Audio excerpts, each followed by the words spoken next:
We're ready. We can go. Okay. I'm here in Green Lane. Thanks. I call to order the committee of the whole meeting at 6:30 PM in the boardroom of Oak Park in Forest Heights. Go after roll call, please. Mr. Brisbane, Here. Dr. Maharaj. Here. Mr. Arkin, Here. Ms. Williams-Lee. Here. Dr. Livingston, Mr. Brenhorst. Here. And Mr. Kowski. Here. I move to enter closed session for the purpose of discussing the appointment, employment, compensation, discipline, performance, or dismissal of specific employees of the district or legal counsel to the district and independent contractors and specific volunteers, including hearing testimony on a complaint lodged against an employee or against legal counsel to the district to determine its validity. However, a meeting to consider an increase in compensation to a specific employee of a public body that is subject to the local government wage increase Transparency Act may not be closed and shall be open to the public and posted, held in accordance with this act.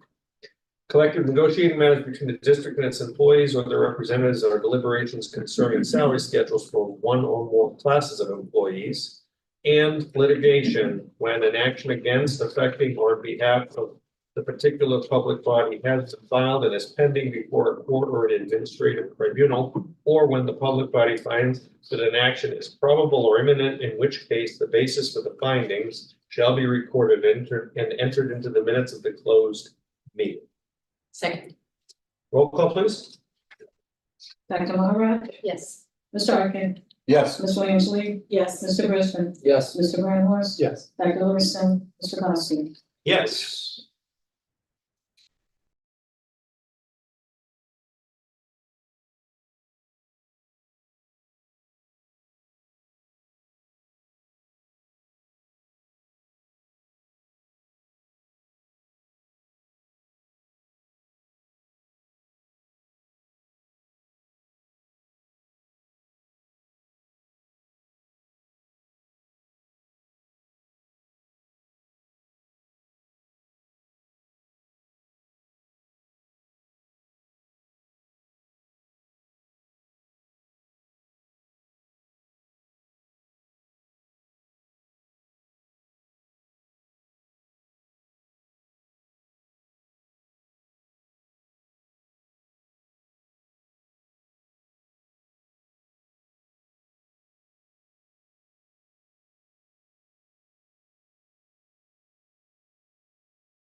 Good evening.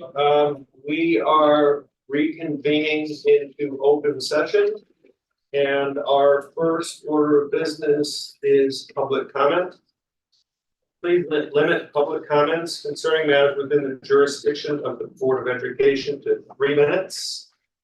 This section is not intended to be a dialogue with the Board of Education. The response time to any questions will be up to 2 weeks.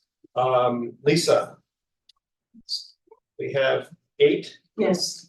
Okay, so we can accommodate, we have a cap on total public comment of 30 minutes. We can accommodate all, but we will be adhering to a clock. So I will give everyone who is who would like to speak a 15-second buzzer, and then we'll go. We gotta adhere to promptness. So with that said, we are going to welcome our speakers. So Lisa.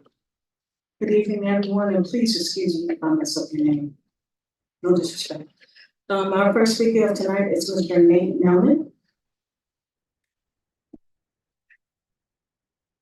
I just have copies of my remarks that might be here. Just press that out. Thank you. All right, good evening. My name is Nate Melman. First, okay, thank you. Good evening. My name is Nate Melman. First, a public thank you to Dr. Johnson for always being available to talk. 3 things tonight. 1, I urge you to fire teacher Anthony Clark, and we need to hear your voice. I know you're aware of his social media postings. I am also confident that you're taking appropriate measures necessary. However, the Jewish community and the larger community need to hear your voice. When a teacher posts that a Jewish student, unquote, airdropped a swastika in an assembly, but it was a non-Jewish student who did it. When a teacher reposts that Jews steal organs from dead Palestinians, and when a teacher reposts that Jews were not raped on October 7th, we as a community need to hear from you. We need to hear you speak immediately and forcefully, denouncing such rancid posts, and ensure the community that you're on it. Number 2, I urge you to remove teachers Daniel Cohn and Wafawi from their positions as advisors to MENA Club. As the advisors to MENA since October 28, 2023, they have allowed to have posted on their Instagram site a picture of a bulldozer plowing through a fence with words "decolonize Palestine" on top of it. That means eradicating the state of Israel. It is anti-Semitic to deny the indigenous people, the Jewish people, the right to self-determination. Beneath this picture, it says, quote, MENA has the opportunity to design and make t-shirts to sell for upcoming fundraisers. So MENA is celebrating October 7th. And Mr. Cohn and Ms. Awali are allowing the students they advise to try to make money off of it. That post is still there. How long would you allow a student club to post on social media the sale of t-shirts celebrating the death of George Floyd? As the advisors to MENA, they have allowed a wildly inaccurate posting of a history timeline and a link to the BDS movement, which applauded the October 7th massacre.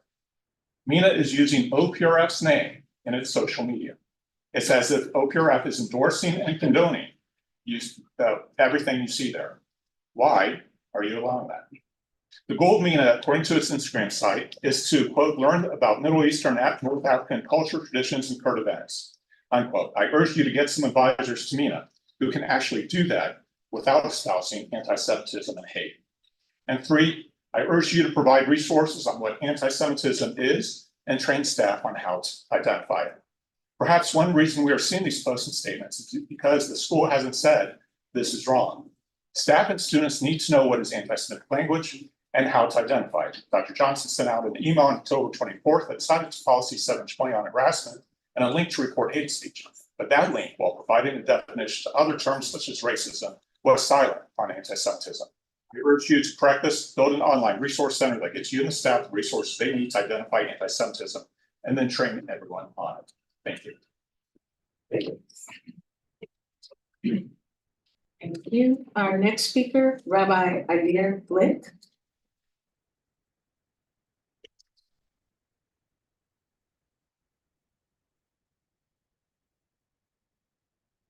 I'm the rabbi of Temple Har Zion and River Forest, and many of the Jewish students, OPRF, are members of our community. And so I wanted this evening to bring attention to what we're hearing from so many of the students who are part of our community who feel unsafe or victims of incidents of anti-Semitism. And as a Jewish community leader, I would like to see a definition of anti-Semitism that can be adopted or used as a tool by the administration. Really, as a community, we would like the right to define anti-Semitism for our own community, represented for our own community, as all communities and all minorities should be able to define and represent what is harmful to them or makes their students feel unsafe. So a little context, and because the Jews were not only a religion, we're also an ethnicity, sometimes called a civilization. And there are Jews all around the world, from many countries of all races. We have a history, we have a teaching, we have a land that is important to us. And it's crucial to know this, to understand what anti-Semitism is. So we are tiny people. There's 16 million of us worldwide, supposed to 2.4 billion Christians, 1.8 billion Muslims. For comparison, just for perspective, Black Americans are 13% of this nation. You are 2% of this nation. That's our Jewish community. And so we would like to share with institutions where we reside what anti-Semitism is. And just like every other community where we are sharing also with Oak Park River Forest and with the school. And you may hear from some Jews who don't feel harmed by what some of the students are saying and the incidents are described. And that's great, but to a good part of our community, it is harmful. And their experience doesn't validate ours. And we're not interested in debating foreign policy. Foreign policy is really not the purview of this board. And while there may be a conversation to have there, it shouldn't be the guiding principle by which we protect our students. It's really about the students. And definitions do not chill free speech in any way. It uses education tools to think critically about the issues of the day or topics are not in the purview of most people. And so really definitions are important, even more important. What we're really asking for is action to take care of our students. We would like a plan that identifies concrete asks to protect Jews and to make sure that Jewish students, just like any other student, are able to participate in the fullness of their identity. Thank you. Thank you. Our next speaker, John Silvestri.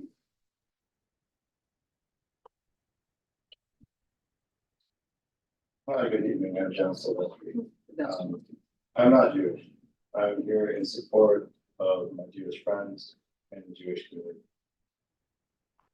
I can walk into my church in River Forest, just about any time of day, walk right in. About 10 years ago, I was invited to a bar mitzvah. My family was invited. It's the first one we've ever attended. And the thing that we immediately found interesting was that we couldn't get in. It was the middle of the afternoon, and we couldn't get in because all the doors were locked. We thought somebody had made a mistake. And it turned out nobody made a mistake. Doors are always locked. We have a community within our community that lives that way all the time. It doesn't ebb and flow. It's consistent.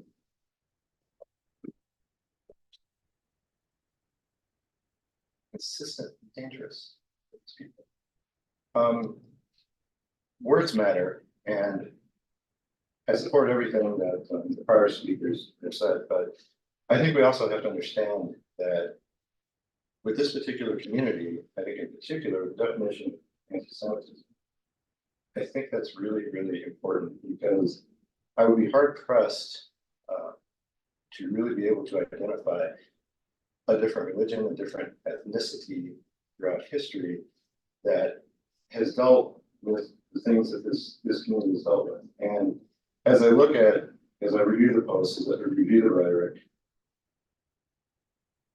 I don't think that we're getting it right as a community with regards to this. I think we're too far over to one side. It's not right. It's not right.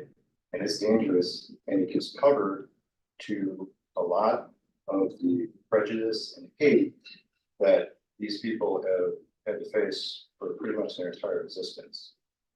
Consistency is something. So I would encourage us to do better, and to really take a hard look at how we're dealing with this, and to come up with a way that works for them, for us as a community. This is why I think we all need to be a part of a community that cares and that does the right thing. Thank you. Thank you. Our next speaker, Ms. Renee Slade.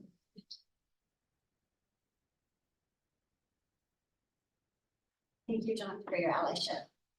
My name is Renee Slade. I'm the mother of a current OPRS 11th grader and a current 8th grader who will be coming in. We moved to Oak Park intentionally for the diverse community. My 11th grade daughter, Alana, has been directly affected by anti-Semitism here at the school. And it's been so hurtful that she's regularly asked us if she could transfer schools. My husband and I, along with other parents, have been trying to work with Superintendent Dr. Johnson and Director of Equity, Dr. Applewhite, to push for support for Jewish students at OPRF since early November. On November 17th, I received an email from Dr. Applewhite stating, quote, "A communication will be sent on Monday, November 20th, that will give the staff, students, and community members insight into district next steps, providing more information on how staff and students affected by the conflict will be provided additional support. Be on the lookout for this communication." Quote. The week of November 20th came and went, and there was nothing. Eventually, on December 15th, we received an email from Dr. Johnson stating, quote, "We will be putting together a committee comprised of some community members, students, and faculty. We are looking forward to our first meeting together in January." Now, here we are in February. The OPRF administration has achieved nothing, as far as I can tell. The presence of anti-Semitism has not disappeared, and its most recent iteration is a petition presented on the Freedom to Thrive Oak Park website that came to my attention last week. The petition asks that OPRF suspends, quote, "any plans to incorporate a district definition of anti-Semitism as part of the DEI language," end quote. And it goes on to ask that OPRF commit to ending Islamophobia, anti-Palestinian, and anti-Arab racism at OPRF, and put this commitment into action, similar to the district's commitment to stand against all other forms of discrimination, end quote.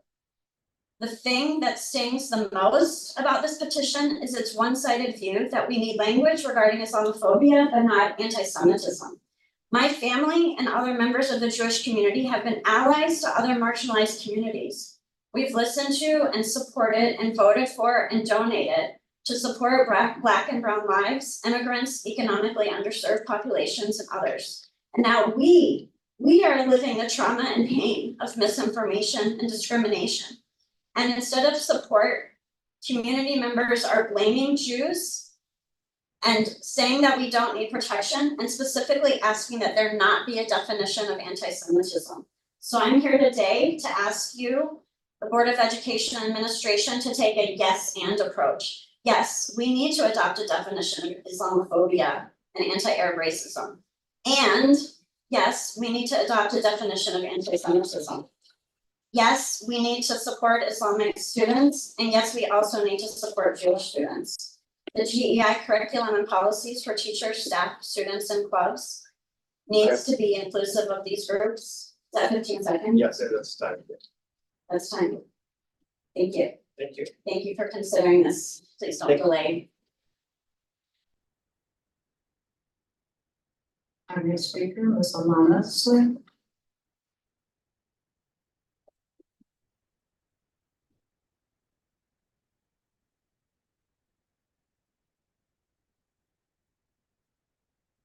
Hello, District 200 School Board. My name is Alana Slade, and I'm a junior at OPRF. I'm a Jewish student, and I have faced an incredibly large amount of anti-Semitism at the high school within the last 4 months.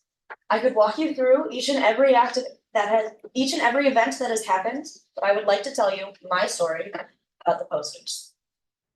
I was the student who asked for the posters mentioned in the open letter written to protect me to students on Freedom to Thrive to be taken down, and tonight I would like to tell you my side of the story and what happened with these posters. I returned to OPRF on October 13th after being abroad for the first quarter. And on my way to my study hall class, I saw posters up on one of the stair walls. The posters had a drawing of the sea with the word freedom written in English and an Arabic word that I could not decipher as I do not speak Arabic.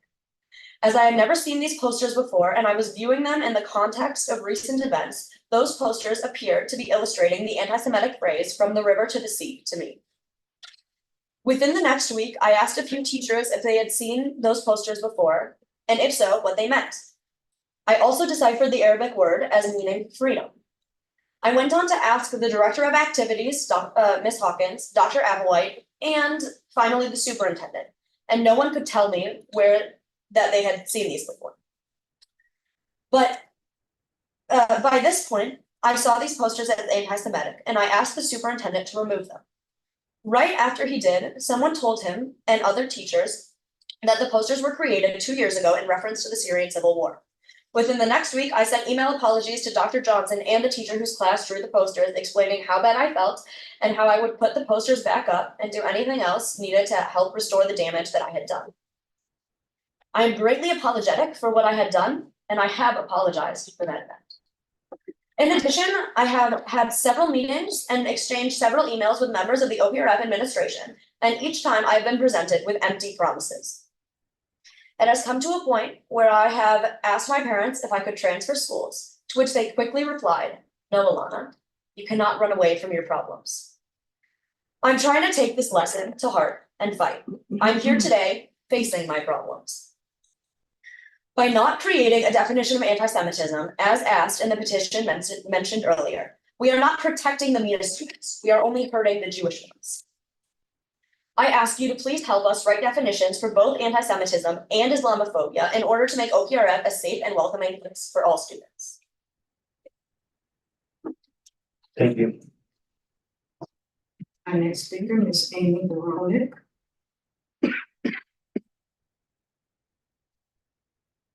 Hi, thank you for having me. I am the mom of a 10th grader.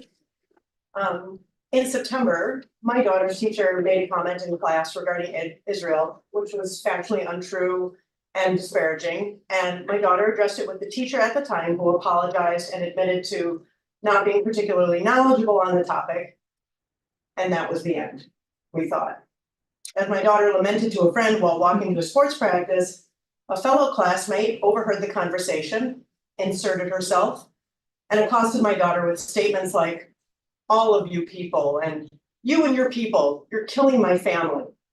My daughter suggested that perhaps another time and another place would be more appropriate for that discussion, but the girl just became more agitated and verbally abusive. You people. The reference is charged and undeniably negative, demeaning, and separatist. It fundamentally lumps people together, implying an us versus them mentality. Simply being Jewish made my daughter the target of anger and blame for something that she has nothing to do with as an individual. This is not the direction of our school community. It shouldn't be where we're headed, and it's the school's responsibility to foster a more supportive and inclusive community.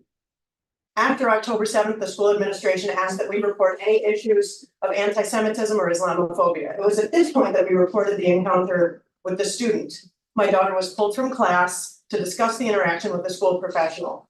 During this meeting, she met with resistance again from the very person who was supposed to be there supporting her needs.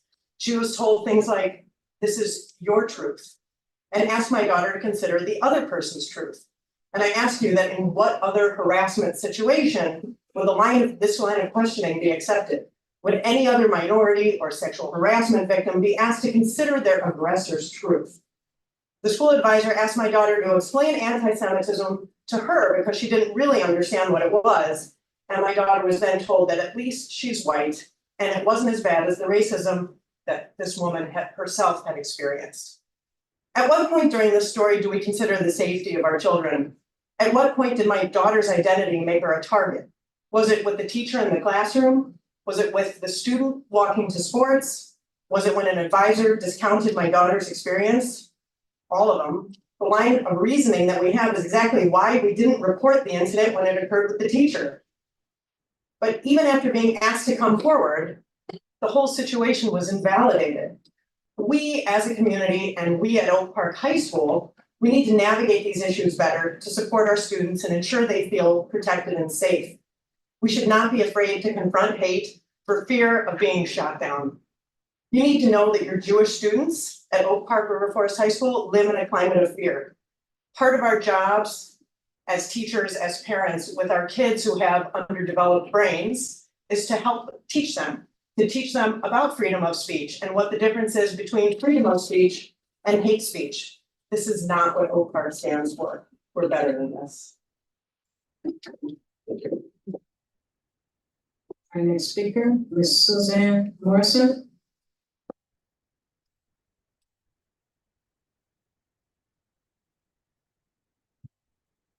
Hi, good evening.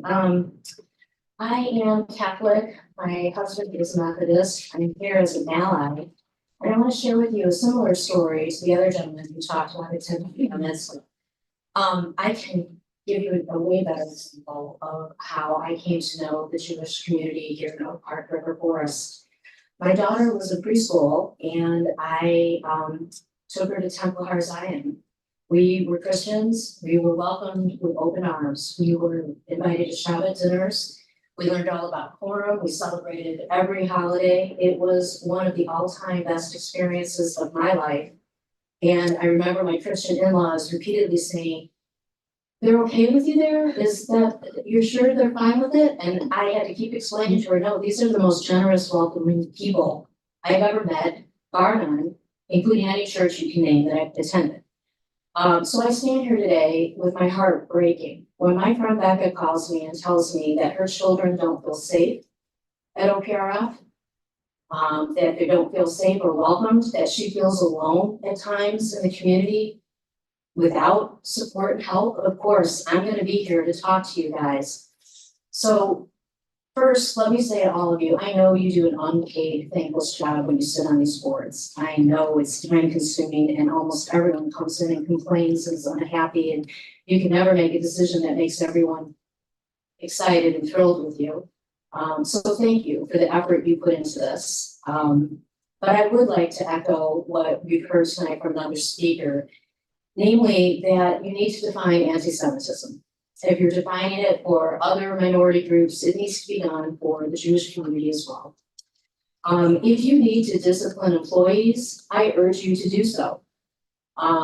I'm not going to bring up some stuff I recall from the past with a particular employee here at OPRF, but I was shocked years ago in a certain incident and thought the person could open this institution up to liability, to lawsuits. And if this person needs mentoring, and maybe some maturity and some help with discernment, or there might be more than one person here who's in need of it, then I urge you again as a board and as administration, I urge you as a board to instruct the administration to make sure that that occurs.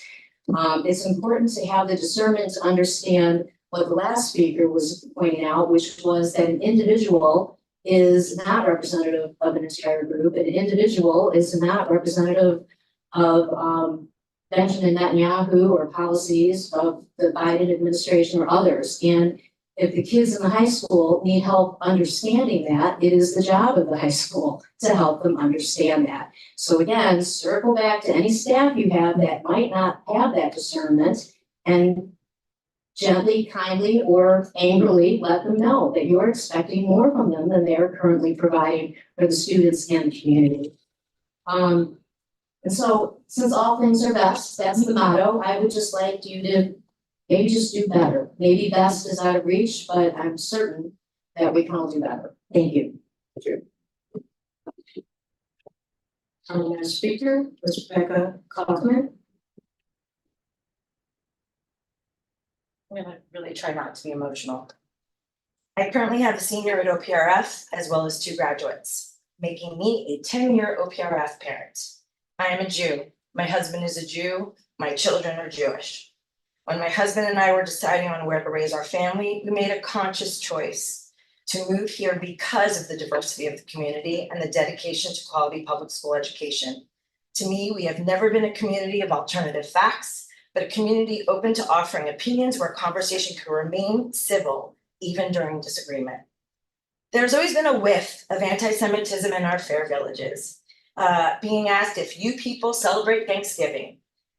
Someone using the phrase, he Jewed me down, swastika graffiti. Mixed in with that, I like to think of harmless ignorance, like when student photos were scheduled on Yom Kippur, which would be like scheduling them on Easter. Or when I ordered a Hanukkah cake to celebrate the Festival of Lights and got a happy birthday Hanukkah cake. That's a true story. During every instance, I've used these situations to start a conversation, to learn and grow. And in every case, I have never felt threatened or unsafe until October 7th. I never imagined feeling unsafe or unwelcome here. For the first time, we didn't hang Hanukkah decorations outside of our home because we were afraid of retaliation. My kids have virtually stopped using social media because it is terrifying and simultaneously heartbreaking for them to see friends call Jews murderers, to see people they sit next to in class not recognize Hamas as a terrorist organization, and to have teachers tweeting about colonization to justify rape and murder, all while simultaneously worrying about friends and family who live in Israel like their aunts and cousins, who, by the way, had to build a bomb shelter in their backyard in the kibbutz that they live in. An OPRF friend accused my son of being a Zionist. My son said, let me ask you, do you believe Israel has a right to exist? His friend said, thankfully, of course Israel has a right to exist, but so does Palestine. My son said, well, then you are a Zionist too, because contrary to what TikTok and X say, Zionism simply means Israel has a right to exist. It's not a bad word. And it doesn't mean that the people of Gaza and the West Bank, the Palestinians, don't also deserve a state. In fact, most Jews, including me, believe and support a two-state solution and have since Israel's inception. Most Jews, including me, would welcome a ceasefire, but understandably, we want hostages released. Most Jews, including me, do not support Israel's prime minister, but that doesn't mean we don't support their homeland. And most Jews, including me, are absolutely horrified at the loss of lives in Gaza and the West Bank, but can also recognize the barbaric attack that put all of this in motion. All of these things can coexist. What I can't fathom is how we as a community, and particularly at OPRF, seem to be shying away from the very thing that made me want to raise my family here in the first place, open dialogue and education. Why are we not willing to define anti-Semitism and Islamophobia?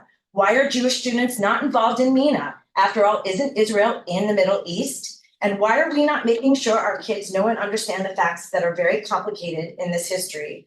But most importantly, why doesn't every student walking these halls and sitting in class feel safe, not being afraid of their classmates and teachers? We are failing these kids in every way, and that should be unacceptable to every one of us in this room.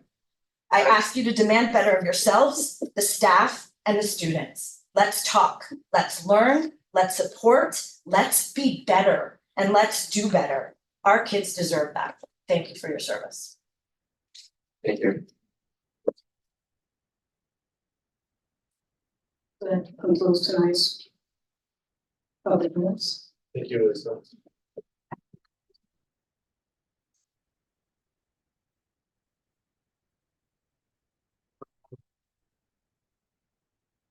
Our first action is approval of the minutes of January the 11th. So I move to approve the January 11th, 2024 committee of the whole minutes as presented. Are there any corrections, adjustments, or modifications that need to be made?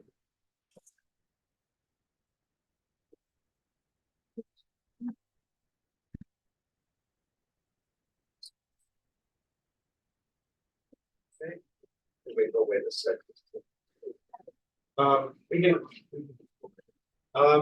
Hearing none, then I will do a voice vote. All in favor? Second. Aye. Pardon? Second. Oh, thank you. Second. Thank you. Thank you. All right, any opposed? The ayes have it, and we are completed. With that said, we move to our instruction committee. Yes, thank you. So first up in the instructional item tonight is a review of our freshman curriculum. This is year 2, semester 1 update for this, and the we have several people coming up to speak on this item. No, Dr. Peter Anderson. And this is in alignment with priority one of our strategic plans, student achievement goal S3E and district policy 610. So Dr. Peter Anderson, I'll turn it over to you.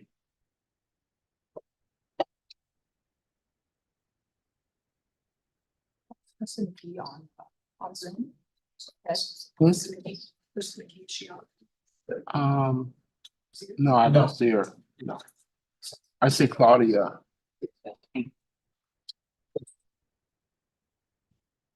Okay, so our freshman curriculum report, I'm going to begin with a conversation, or just an explanation about the evaluation cycle. So our evaluation cycle began in 2018 with a review process that involved an examination of standardized test scores, survey data, and focus group feedback. Curriculum writing teams gathered this information and data, and then worked with that information to align to rigorous high-level standards, which resulted in changes and modifications to curriculum, in some cases, new course proposals or the redesign of the scope and sequence. The next step was implementation, which we know our freshman curriculum, who engaged in that review process during the 21-22 school year, and the writing process began to implement in 22-23, with therefore this being the second year of implementation. Freshman mathematics team began their review and writing in 22-23, and this is their first year of implementation. Our sophomore curriculum, which I will give an update about shortly, which is English, Science, and World Languages, began their review and writing during the 22-23 school year and implementing during the 23-24 school year, this being year one. We are not doing the same thing with sophomore curriculum that we did with the freshmen, so there is no detracting in the sophomore curriculum. History required some additional time to align their curriculum, and therefore they will implement in the fall of the 24-25 school year. The sophomore curriculum mathematics team completed their review, and their teams are currently writing. Implementation will occur in the fall of 24-25 school year. Our junior curriculum, which will include all 5 core content areas, are in the review process this year. During the 24-25 school year, changes and modifications will be made with any proposals coming to the board. Implementation for the junior curriculum will begin in the fall of 25-26. The senior curriculum with the same 5 core contents will engage in the review process during the 24-25 school year, with the 25-26 school year being the year they make the modifications and bring forth any course proposals or changes to the board, and implementation will occur in the fall of 26-27. Just wanted to give that update about how our evaluation cycle will flow. So as you read in the report, we have completed year 2 of the freshman curriculum. We have found on the chart on page 2, which is the semester 1 grade data, it shows that most of our students, 93.7, pass those courses with a C or better. The chart 2 on page 3, which is a comparison of grade distribution from semester 1 of this year to semester 1 of last year, shows a real strong similarity with slight shifts in A's, but really stable numbers in those B's and F's. The chart on page 4 and 5, which is the 3rd and 4th chart, grade distribution by race for the 22-23 school year and the 23-24 school year, show us that while a majority of our students in each racial group are demonstrating success with those passing grades, we continue to see that disparity with our Black and Hispanic students earning fewer A's and more D's and F's than our white, Asian, and multiracial students. We also see a small increase in the number of A's and F's earned for our Black students when compared. When we looked at the survey data, most of the data has been stable over the last 2 years. We do see a 5% increase in favorable responses in the area of feedback and interesting topics. The rest of the responses are really steady with no real changes. As far as next steps, we know that we need to provide content-specific professional development, which means our teachers want targeted professional development that focuses on their content specifically in the area of differentiation strategies for students who require varying levels of support. We have provided a lot of PD on differentiation, explaining what it is, how you do it, but it's very different to talk about what that means in a science class versus what that means in a math class versus what that means in a history class. So we are going to ensure our teachers are equipped with that professional development. We are going to focus on the rigor around our assessments, enhancing those assessments to challenge our students appropriately. We do believe that by doing this, it will contribute to more equitable distribution of grades.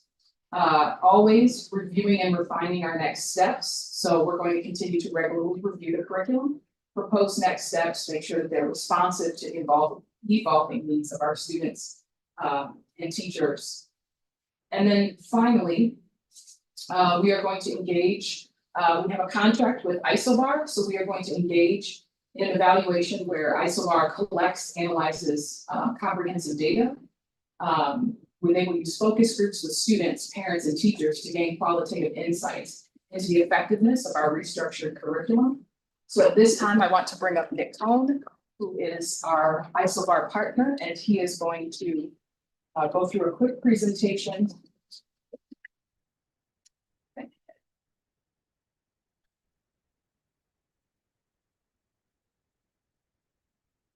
Good evening, everybody. It's great to be here with you.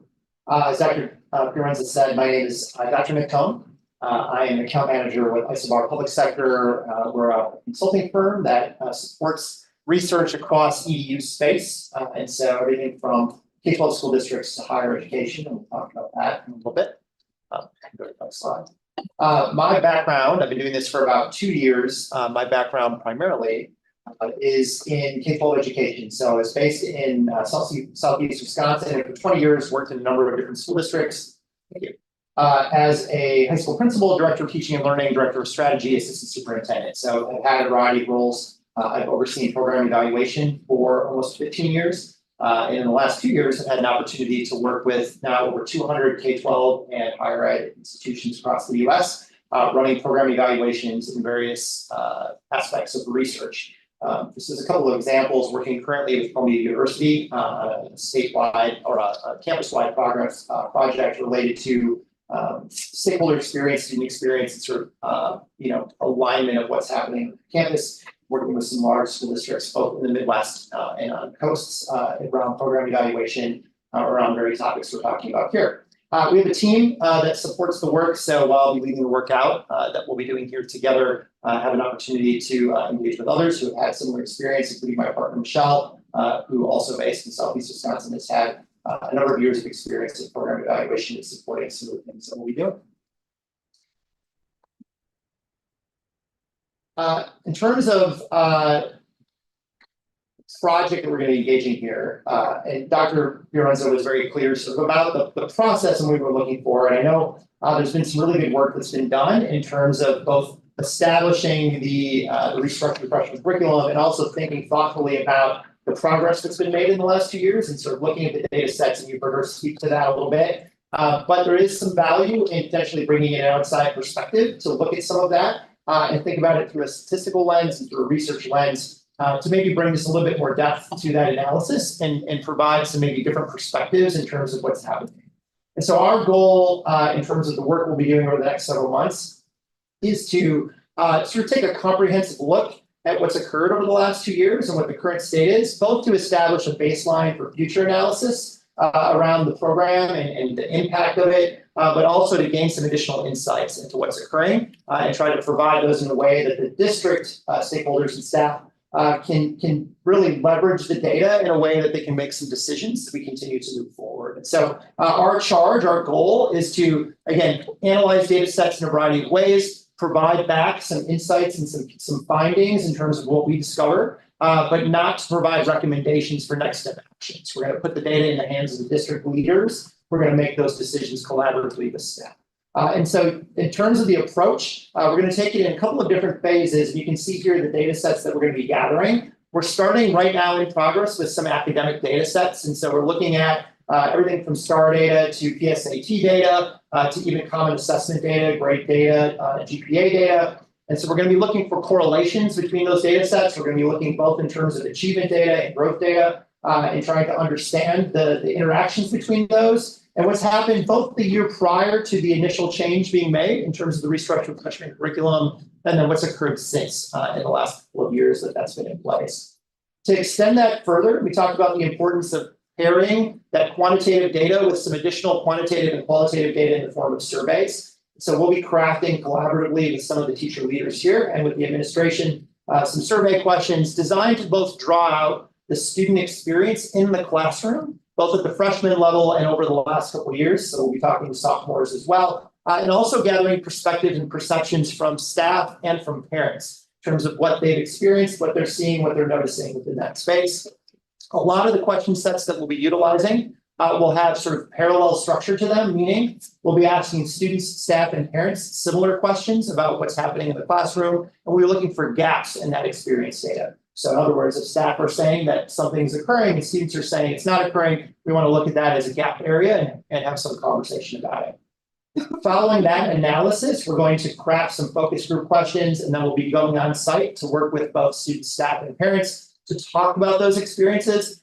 Those focus groups will be designed based on the themes that come out of the survey data, and we'll be looking at areas that we want to dig deeper around because we need to gather some further insights, right? There's a sort of a tendency, particularly in K-12 education, when we gather survey data, to sort of have some people sit in a room and have a conversation about the why behind some of it. We'd rather have that conversation with the stakeholders directly so that we better understand it. So that will be sort of the phasing we move through from the academic data to the survey data to the focus group data. You can see the timeline here in terms of the phasing that I referenced and where we're going to be heading. We're in the midst of phase one right now. Again, talked about sort of the updates of various stakeholder groups, had an opportunity to meet with the freshman teachers, have some conversations with them about where we're heading and what we're going to be doing.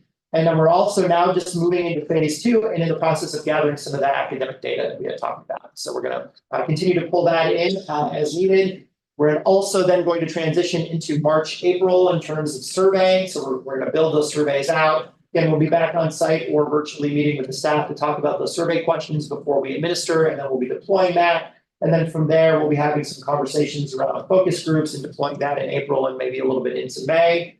Once we have all of those data sets combined, we'll start to do some cross-referencing and some statistical correlation between those data sets. We'll then sort of generate a results report and presentation. We'll provide that information back to the stakeholders here so that we have that information sort of culminating in a report to this body, right, so that all of you are understanding what we found and where we're headed. Again, goal of that to garner additional insights, not necessarily to provide recommendations. And so our key deliverables in terms of the partnership that we're going to be working on, as stated, we're going to provide, again, some of the tools that we'll be using to gather the data sets. We'll be handling the research components independent of the high school in terms of removing some bias from the data sets potentially and making sure we're taking, again, that outside perspective on it. Again, we'll be doing all the statistical analysis and then deploying those results back to all of you. And so, again, I know sort of a high-level overview of the work we're going to be doing. We did want to just highlight sort of what the commitment is to the staff here, right, in terms of what's expected in terms of time.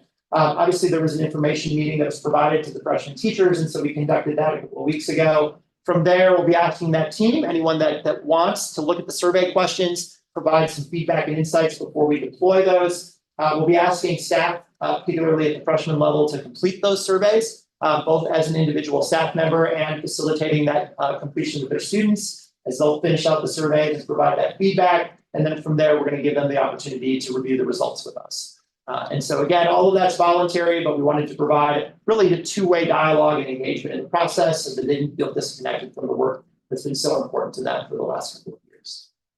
So those are the sort of key pieces of the work we're going to be doing together, and we'd love to be able to address the questions that you all have. Miriam? I have 3 questions.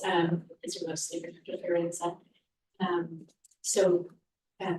Everyone says this, but I'm a college professor in my day job. So since coming out of there, what I'm seeing post-pandemic, I'm glad to see we're starting to get some better data. But I find that a lot of my students still are needing to have expectations reset in terms of the kind of flexibility that was extended during the pandemic. attendance required work, et cetera, and so on. So I don't know to what extent you can assess or address that in what you're doing, but I'm very curious. I'd love to see that represented in some ways. That's really more of a request than a question, as you go forward with this. I'd love to kind of know, like, at what point do you feel like we are now out of the pandemic effects and we are just getting clean data? So that's one question. The other question, you mentioned differentiation and teacher education and how the different by subject discipline. And I think I've been banging this drum a lot, but I think differentiation is very difficult. And the larger the class size, the harder it becomes, right? So I can differentiate for my classes of 15 reasonably well.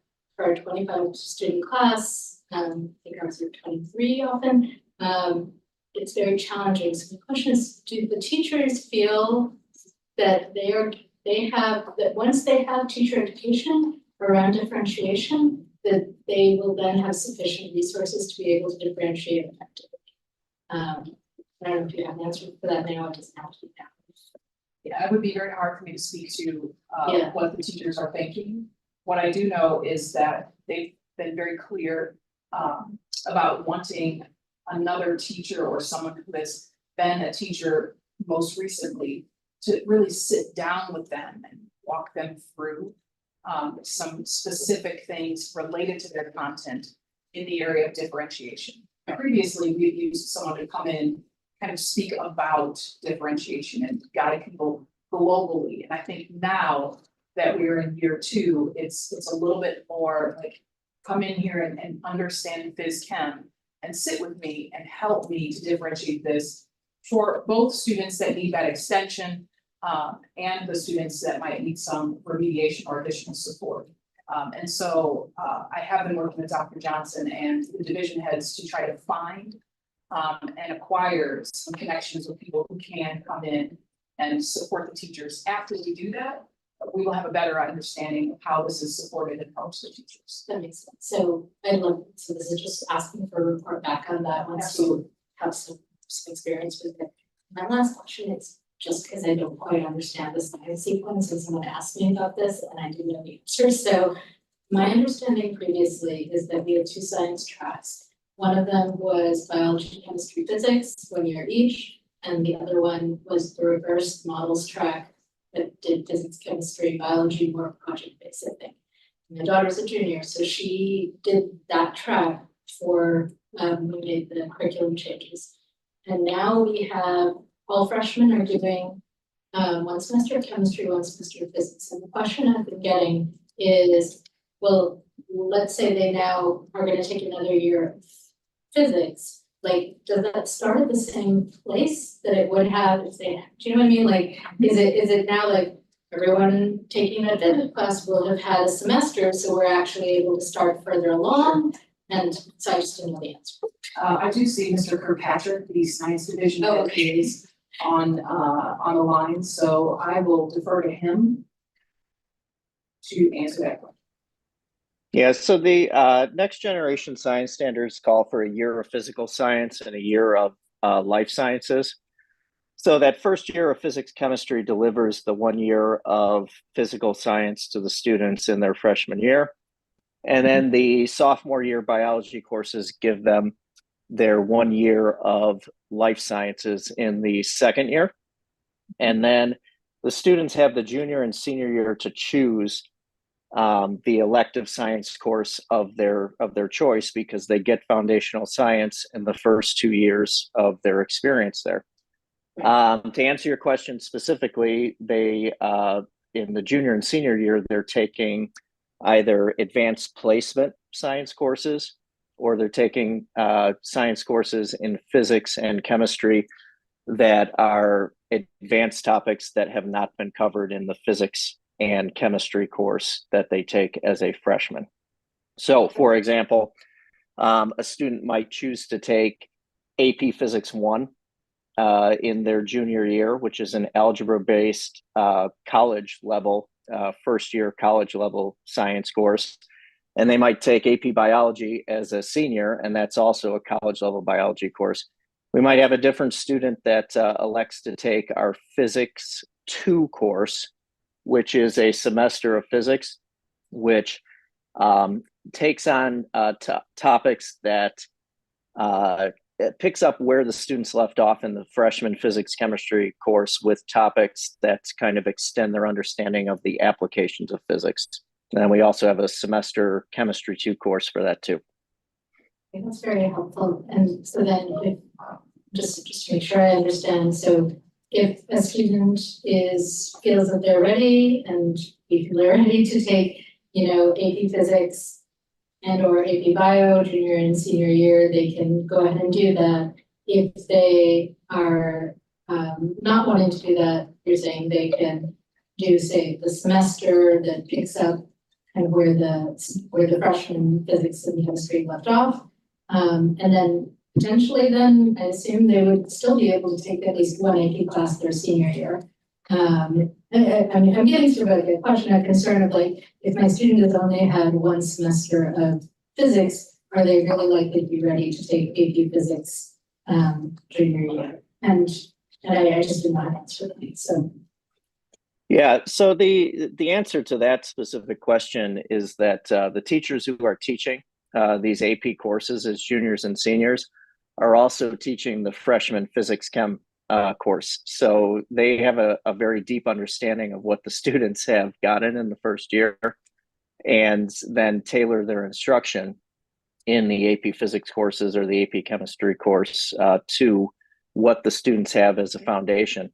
And the advantage that we have now, because we have a single class, is and how consistent the experience has become in that freshman and sophomore year. We now have, I think, a much more consistent entering of skills that students walk into those AP courses with than we did before, when students were spread out across many courses in the freshman and sophomore year. So that's for the first part. The second part of what you shared. The first part of what you shared, yes, the answer is that any junior and senior can enroll in any of our advanced placement courses once they finish the physics chem course as a freshman and the biology course as a sophomore. They don't have to do that. We have the semester options of physics 2 or chemistry 2, like you shared, but those actually aren't the only options that are there for students. We have an anatomy course. We have a dual credit geoscience course with Triton College that students can take and get early college credit without necessarily going through the AP programming. So we have many different, we have astronomy, human evolution. We have many different elective options for students that finish the physics chem and biology course if they don't want to go into the advanced placement course. And then yes, any student can take a non-AP course as a junior and then as a senior take an AP science course if they would like to do that. thank you. I appreciate everyone's patience with me. I think I've got it down now. All right. Jonathan? Yes, thank you for the overview of the evaluation activities. I'm pleased to hear that there's going to be similar questions asked amongst the group so you can triangulate perspective. That makes a lot of sense. I had some questions about focus groups and just admit my preference not to employ focus groups whenever I can in my work, just because of there are inherent complications with focus groups and having to really do extra work to try to control for the threats of validity around bias and group speak and a variety of things. And I'm wondering if I guess what your thoughts around how to create a better, scaffolding around that process, a bulwark against those sort of threats to validity that exist in doing focus groups, and also just curious if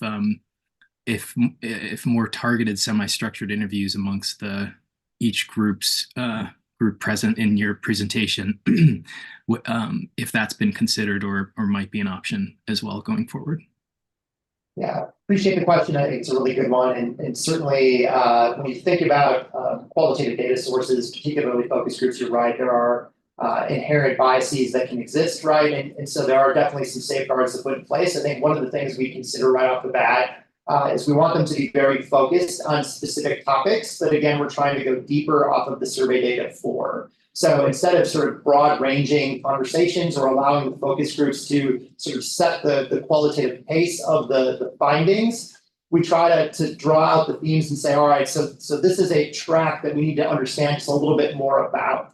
And so then we try to bring in a diverse group where we can have some conversation about that particular very specific track we're looking to sort of move down. And within that, I think we control the pace of questioning in a way where we're trying to sort of set some conditions right off the bat around straying from topics and allowing the opportunity for people to, instead of maybe targeting individual names and sort of pushing into specific examples that may have been personal to them within that space. We try to sort of stick to some parameters around, all right, well, let's talk about sort of general observations around this particular topic, and then sort of press in at the right times with our question set to be able to move the conversation in a way where we're drawing out productive insights into those conversations. The other sort of safeguards we can put in place post-conversation are really looking at the data sets in a way where we're being really constructive in the way in which we're pulling that together and trying to identify, all right, where is there alignment between the conversations that we had and what we're hearing and what we're seeing in the survey data. And if there are vast differences within that, we have to try to sort of pause and step back and say, all right, well, why are there differences between what we were hearing in this space and what we were seeing over here? Perhaps there are some sort of personal biases or examples that were divergent from what the sort of larger population of the representative sample were telling us within the survey data. And so we try to just also, as we look at the data set, be really sort of discern out where there is potential bias in that space, and then be able to again, make sure we're looking for correlations and depth of insight. Also, we don't want to draw too many conclusions based on sort of the focus group data alone, right? And so when we're looking at those broader data sets, that will drive a lot of the sort of thematic findings that we're identifying. And within the focus group space, then we want to say, and there was some additional insight we gained, sort of a deeper dive here, but we're going to present those findings in a way that are balanced against, again, sort of the more valid and reliable tools we're using to pull in qualitative and quantitative data. So I don't know if I sort of fully addressed that concern or question, but we try to take safeguards both from the formation of who are we selecting and why, and there's a diverse perspective, to the question sets we're deriving, which are going to be very specific to the insight we're trying to gain, to the analysis of the data set on the back end and saying, all right, are we removing bias from this conversation and making sure that the data set we're looking at is aligned and productive. Yeah, no, I appreciate that. I think that explains it very well. I think the way to do focus groups is by putting a lot of thought into the facilitation. It sounds like you certainly have done that. So that's thanks for sharing. Okay. Thanks, and my question is also about the survey and focus groups, and appreciate Jonathan's question because it is important to be able to have that representation. And focus groups are also really important just from a standpoint of an inclusion and perspective, and people feeling that they're actually being listened to and being heard. So I do appreciate that. My question with respect to both the surveys and focus groups is making sure we're getting the appropriate representation, particularly given the performance of our Black students when we look at where they are. And so how do we go about digging deeper or going about capturing those perspectives that are so important, but can be, we know from other things we try to do, very challenging to actually get? Yeah, it's a great question. So a couple of thoughts there. One, we always talk about the realm of anonymity, so anonymous versus confidential. And whenever we talk about survey data through our research, we always promise confidentiality and not anonymity, right? And there's a couple of reasons for that. One, we don't want true anonymity within that particular space, because we want to capture demographic data and other data sets that we can cross-tab and correlate. And so we're going to promise confidentiality. No individual respondent's data is going to be published or shown or investigated. and the data sets will be scrubbed of anything identifying when that information is provided back to the school. So we will take care to make sure that all of that's sort of removed, and then we're just providing the data sets back with the demographic crosstabs there. But we also want representative samples within those data sets. And so we'll be very careful through the survey distribution process. One, to make sure we're aligning with sort of the timeline and sort of procedural pieces of the high school to say, all right, all students are completing the survey in this class at this time. Everybody sort of complete it, right? So that's a very structured survey response, and not sort of a, complete it if you want or when you want, those kinds of things. So we want to be really structured in that approach. So we'll be very clear about how we're doing that. And then I will be constantly communicating with Dr. Fiorenza in particular about, here's our representative samples, here's our response rates. We need to sort of communicate out another push here to make sure we're getting a more diverse sample within the survey data. So that'll be sort of the student and staff side. Families are always a little more challenging, right? Because we have a little less direct influence over the rate at which families are responding. And so I think the key always is in the communication, right? We're conducting this research study. It's really important. Here's why. Here's what your role in that, right? And then being transparent about the data, sharing back post that will also help with further research down the road. Because when people feel like they're a part of the process and they're valued and they can see what's occurring as a result of their participation, it leads to higher engagement down the road. So we'll be monitoring all of that and then making sure that we're kind of moving that in that direction. That's very helpful, thank you. And I think in terms of where we may be able to partner just to get the families that may not necessarily respond to something directly from the school, just keeping that in mind as well, because that is again an ongoing challenge for us.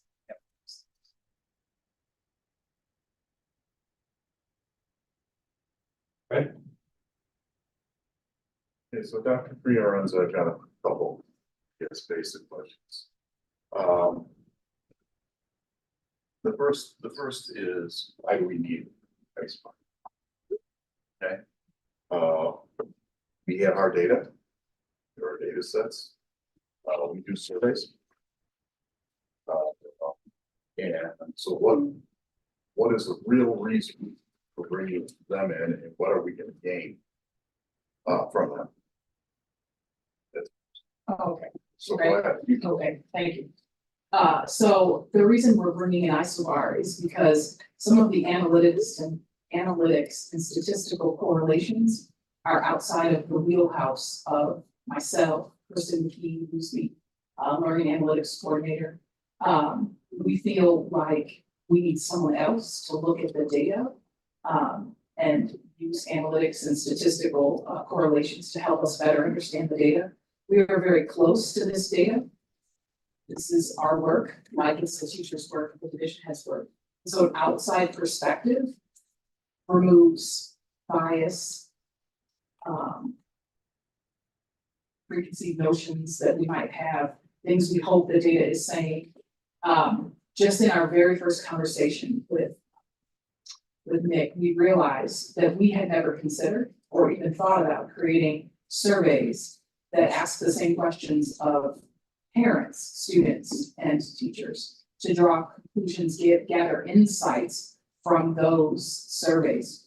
That wasn't something that we thought about, but in this partnership are now better understanding some ways that we could garner more insight. Okay, and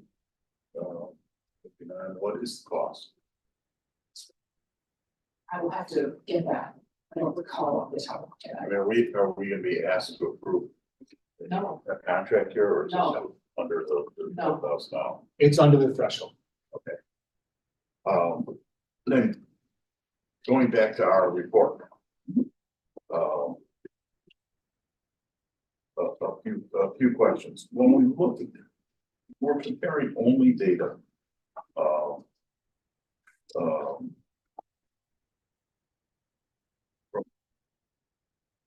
first semester last year and first semester this year.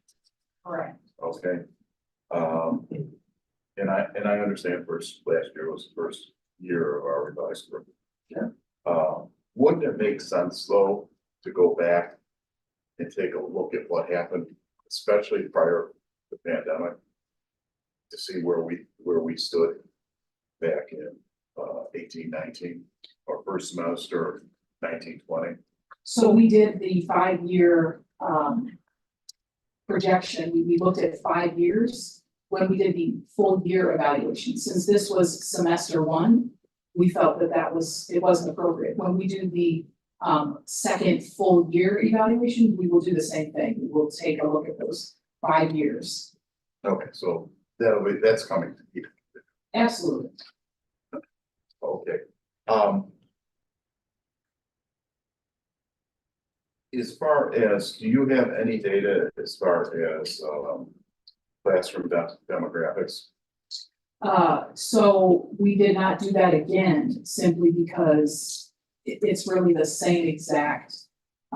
All students are going into those courses, and so with the nuances of classes, some students can opt out of history, some students can opt out of science. We did not rerun the class level demographics, but we can do that at the year if necessary. And then I've got a couple other questions, but I'll hold that on to your soft Okay. Thank you. presentation.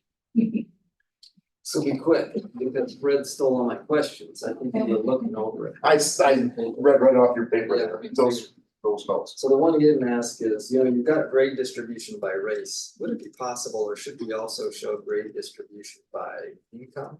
And is free and reduced lunch still a good proxy for income?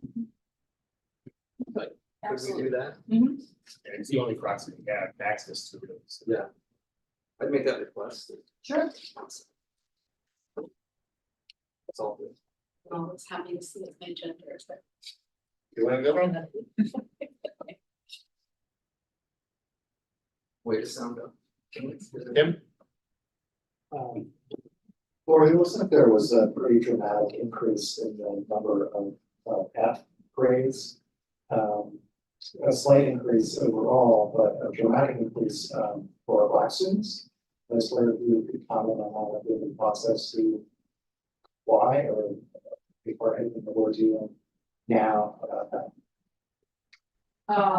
So no real understanding yet as to why first semester. But we do think that, as we stated last year, the increase in support, we increased how we support students, we've increased the hours of the tutoring center. So now really what we need is we need differentiated. Because students are coming to us with gaps in their learning. And how we address those gaps in their learning really matters to their level of success. And so that support needs to be provided to our teachers. I think once that support is provided to teachers, then we can look at the data again to see if that made a change. Too many just throwing stuff out there and changing a bunch of things isn't really going to help us be as diagnostic and intentional as possible. And so we really think that's the next place we need to go. The teachers are saying it, they're asking for this very specific training. So it's my thinking that we make that adjustment, look at the data for semester next year to see what results we get, and then go from Or just a comment on that, it seems to me that's a request that our faculty's been making for some time. That's not something new, or this training, differentiated instruction. the difference. So that's not something new, and I think a little bit of my frustration is that it feels like we are delaying implementing changes to this initiative. I am more inclined towards saying we should just be trying things. I think we should be experimenting, we should be making tweaks, and we should be making and introducing enhancements as we go along. I'm hopeful that the isobar engagement is going to bring us another set of recommendations that we can implement those things this summer and how we can stay for next school year. But maybe I'm misunderstanding the differentiation training that we're talking about, and we're talking about even more than we've done in the past. Yes, it is different. What they've asked for in the past was training on differentiation. And so that was provided, as I shared, kind of what is differentiation? How do you do differentiation? What are the ways that you can differentiate instruction? And so we really provided that over the course of last year in a series of trainings. This year, however, when the teachers were surveyed, their request was more specific. Differentiated training in science, specific to science. So not, I need to know what I can differentiate and the ways I can differentiate. I need someone to help me differentiate my science units, differentiate my history units. So it's very specific. So that's a difference. Now, if I misspoke, I apologize. We have made adjustments. For example, the history division had conversations about feeling like their units were too large and the students weren't able to be as successful because those units were too large. They used quantitative and qualitative feedback, information from the students and a review of the data, and they got extracurricular writing time, and they have split multiple units in half. So those tweaks are happening. Teachers noticed students needed more choice and more voice, and so those changes have happened. So all along the way, changes are happening to the curriculum. I guess I was speaking about big things that the district needs to make sure we make available, larger support processes that need to be put in place. So tweaks and changes are happening all the time by the teachers. Curriculum writing teams have been meeting every quarter to make those adjustments. But as the district reviews this data, what are the things we need to do to support the teachers, to support the divisions? That's what I'm looking at and was speaking to, so I apologize. No, I appreciate that. I would really love for you to capture that in your reporting. So these once a semester reports to us, at the data that you include is interesting and helpful, but it's not the narrative that I'm looking for, and certainly not the narrative that I think the community deserves around this initiative. Everything that we're doing, all of the enhancements that we're attempting and we're putting in place, that's part of that narrative, right? Some of those are succeeding, some of those are not. And being candid about those things, that's also an important part of the narrative that I think that we owe the community. So I would really encourage the administration to think about its every 6 months reporting, making it much more robust, much more of a detailed explanation of everything that we're doing. I think we owe that to the community, and I know I speak only for myself, but I certainly would be very, very interested to see all of it, but to know the whole breadth of all the things that we're trying to do. So I'll leave that. Just one more question about the F grades. This is something that we talked about in the State of the District report in December, and I just want to make sure that, again, that this isn't something that we spend another semester just sort of watching and analyzing but not addressing. I'm really curious if there is equal distribution across subject matter for the F grades, if we know anything about that, or if there's some concentration in history or science or another subject. Do you know?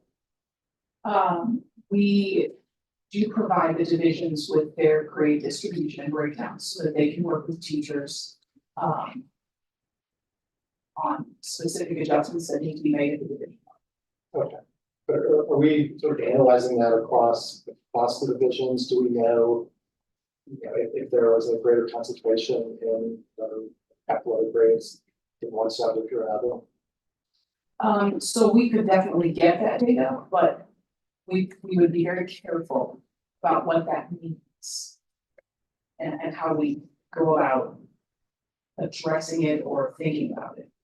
So right now, division heads will get that information and talk with teachers. So I didn't analyze it and come to conclusions. Brought it to the division heads for their conversation with teachers to garner insights and paths forward. Is that the kind of question that we're hoping that Isobar is going to help us with? Is that the kind of analysis that we're hoping this engagement helps us with?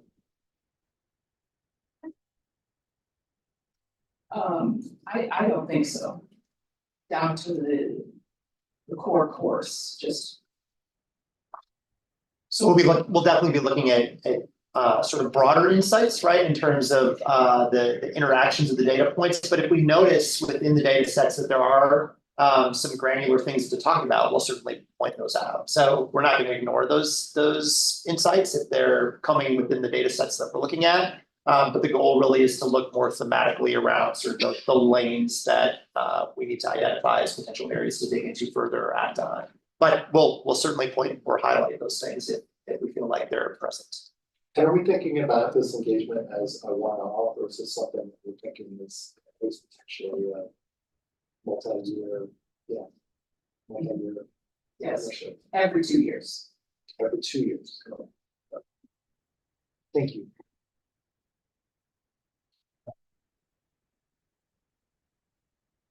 One quick question. No, because Graham asked about correlation. Between Can you say that again? income. Oh, Okay. And so what I'd like to know, one thing I think that we ought to look at is, because we've had conversations relatively recently about kind of absenteeism. And if there can be, if we can look at metrics and see how that correlates with, I mean, I think we all assume that someone fails performance goals in the class, but it would be, I think, an important measure for us to see so that we can act. our plan is to definitely incorporate that into the overall evaluation, yes. I have 3 questions, one of which has 2 parts, which means I have. Great. Really for you, Nick, this is about our freshman restructured curriculum, so do you have any experience that fits that bucket? And this is the 2-part question, just so you're. And I'm hearing all this about internal, but is there any external data that is part of this process? Yeah, good question. So I'll start with the first one. So in terms of my background and experience, both as a assistant superintendent within a high performing school district in Wisconsin, and in this role as a consultant, I've worked with numerous organizations around this very topic of restructuring the curriculum at the high school level. Sometimes it's a matter of sort of expansion of advanced courses. Sometimes it's the removal of remedial courses. But I've done a number of engagements with school districts around what has the impact been of these changes we've made to the curriculum or to our process. And when I met with the freshman teachers a couple of weeks ago, shared just some brief insights that I've had from other districts that I've worked with. And in the reporting to this body, so at the end of the process, I'll certainly highlight sort of nationwide themes around some of that process of restructured curricula, and then I'll sort of speak to the specifics here, right? So you'll get some of those insights along that journey, and talk about how the high school here is similar or different from those experiences. Okay, thank you. And then, in the data we have, in the report, we're looking at freshman class 1 year, freshman class next year. So my question is, are you going to be looking at all at cohort data of our freshmen, sophomore that have been through and now are here? So I'm getting outside. I'm getting into sophomore year of freshman curriculum. Yeah, so I want to circle back just to your other part 2 of your earlier question, which was external data. Yeah. So that'll be coming primarily from parents. So we're going to look not necessarily like community factors, but we'll definitely be looking at sort of the interaction between parents and school. And so that would be, I think, the extent of the external data we'd bring in. Again, with the exception of me sort of bringing in some insights from other districts that I work with. In terms of that, are we looking at cohort data? We're going to be looking both at cohort data, and we're going to be looking at specific 9th grade data. So we'll want to say, what has the trend been in 9th grade? And then we'll also be looking at cohorts as they've moved through and up through the system. So we'll be looking at both of those together. Okay. And lastly is easy one, which is the surveys that are referenced. is that gonna, because we've been surveying, as Fred articulated. Yeah. Are we replacing or adding? So we will. For the evaluation, we will use the newly crafted survey. What we're using currently is we pulled 10 questions off of the 5 essentials, but we already give the 5 essentials. So in the year that we're doing the evaluation, we may not want to keep surveying students twice, right? Once with ours and once with the one from Isobar. So moving forward, no, we won't give both. Just a note, in, No. yes, in 2023, you ordered it white, black, Hispanic, multiracial, Asian Pacific Islander. Yeah. And 2024, it's white, Hispanic, black. Correct. So we can make it, is there a reason for that? It's Tableau, so our data system wouldn't pull it differently. So we. It does make it harder to compare, but Yes. okay. Yeah. So Yes. it's a tech issue. Okay, thank you. Yes, we couldn't fix them, sorry. No, that's all right. Okay. Yeah. The order. Yeah, that drove me nuts. Yeah. I'm nuts anyway. Okay. So That's all. that covers freshmen. Yes, it does. You get to go home. Perfect. Thank you. We get to go to sophomore. I'd love to stay with you all longer. Thank you. Thank you all. Now we get to advance to sophomore. Yeah, we're fine. Okay. Congratulations. Okay, that's his other eight questions. You have a question? I do not.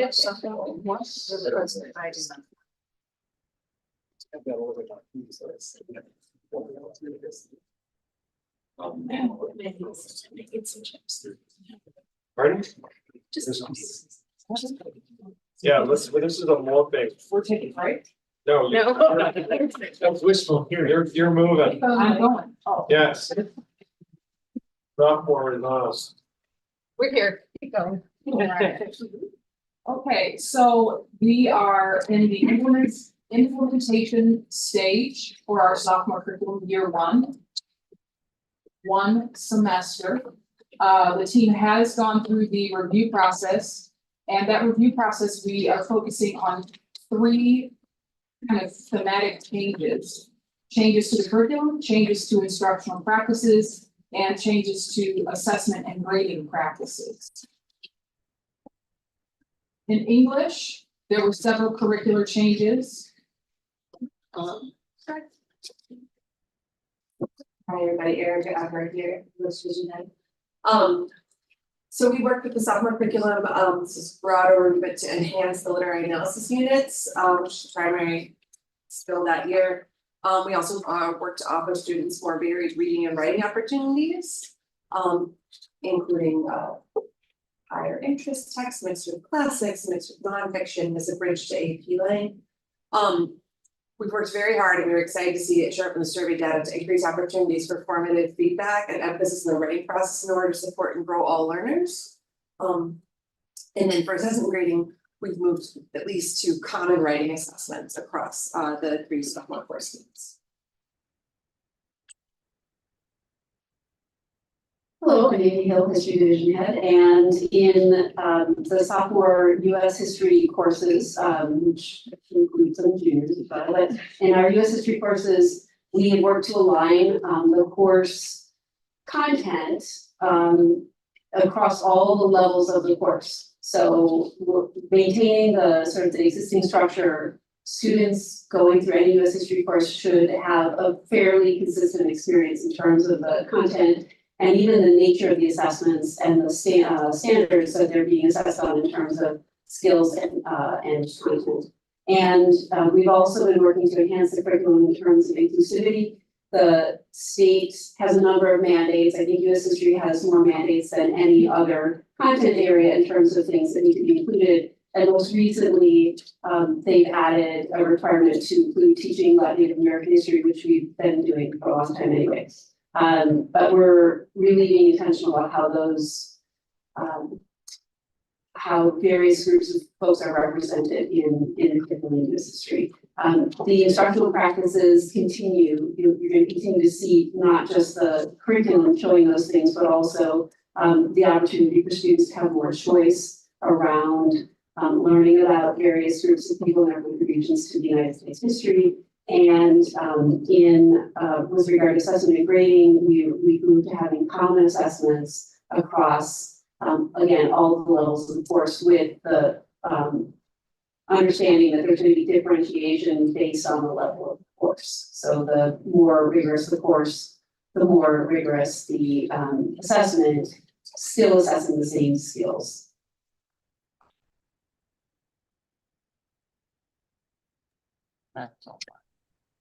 For the sophomore science curriculum, I think the story is new course options. So our biology 513 and pre-AP biology courses are brand new courses with external standards from the College Board that are that curriculum is locally refined to bring relevance to our students. We have, for the first time, a group of between 50 and 60 sophomores that are taking advanced placement biology in science. And we also have a new course called AP Seminar, which is a research-based course that we have about 50 students that are taking this year. And about half of those are sophomore students this year. From an instructional point of view, in the report, I put a couple of things that are happening in the specific courses, but it is really specific to the courses. So, for example, the Biology 513 course is using an anchored inquiry approach to instruction that our teachers have been trained on, and a couple of our teachers are actually trainers on the national level for that instructional approach. And then the final thing, from an assessment and grading standpoint, we have carried over the evidence-based grading that was employed in the physics chemistry course for freshmen to all of our sophomore biology courses.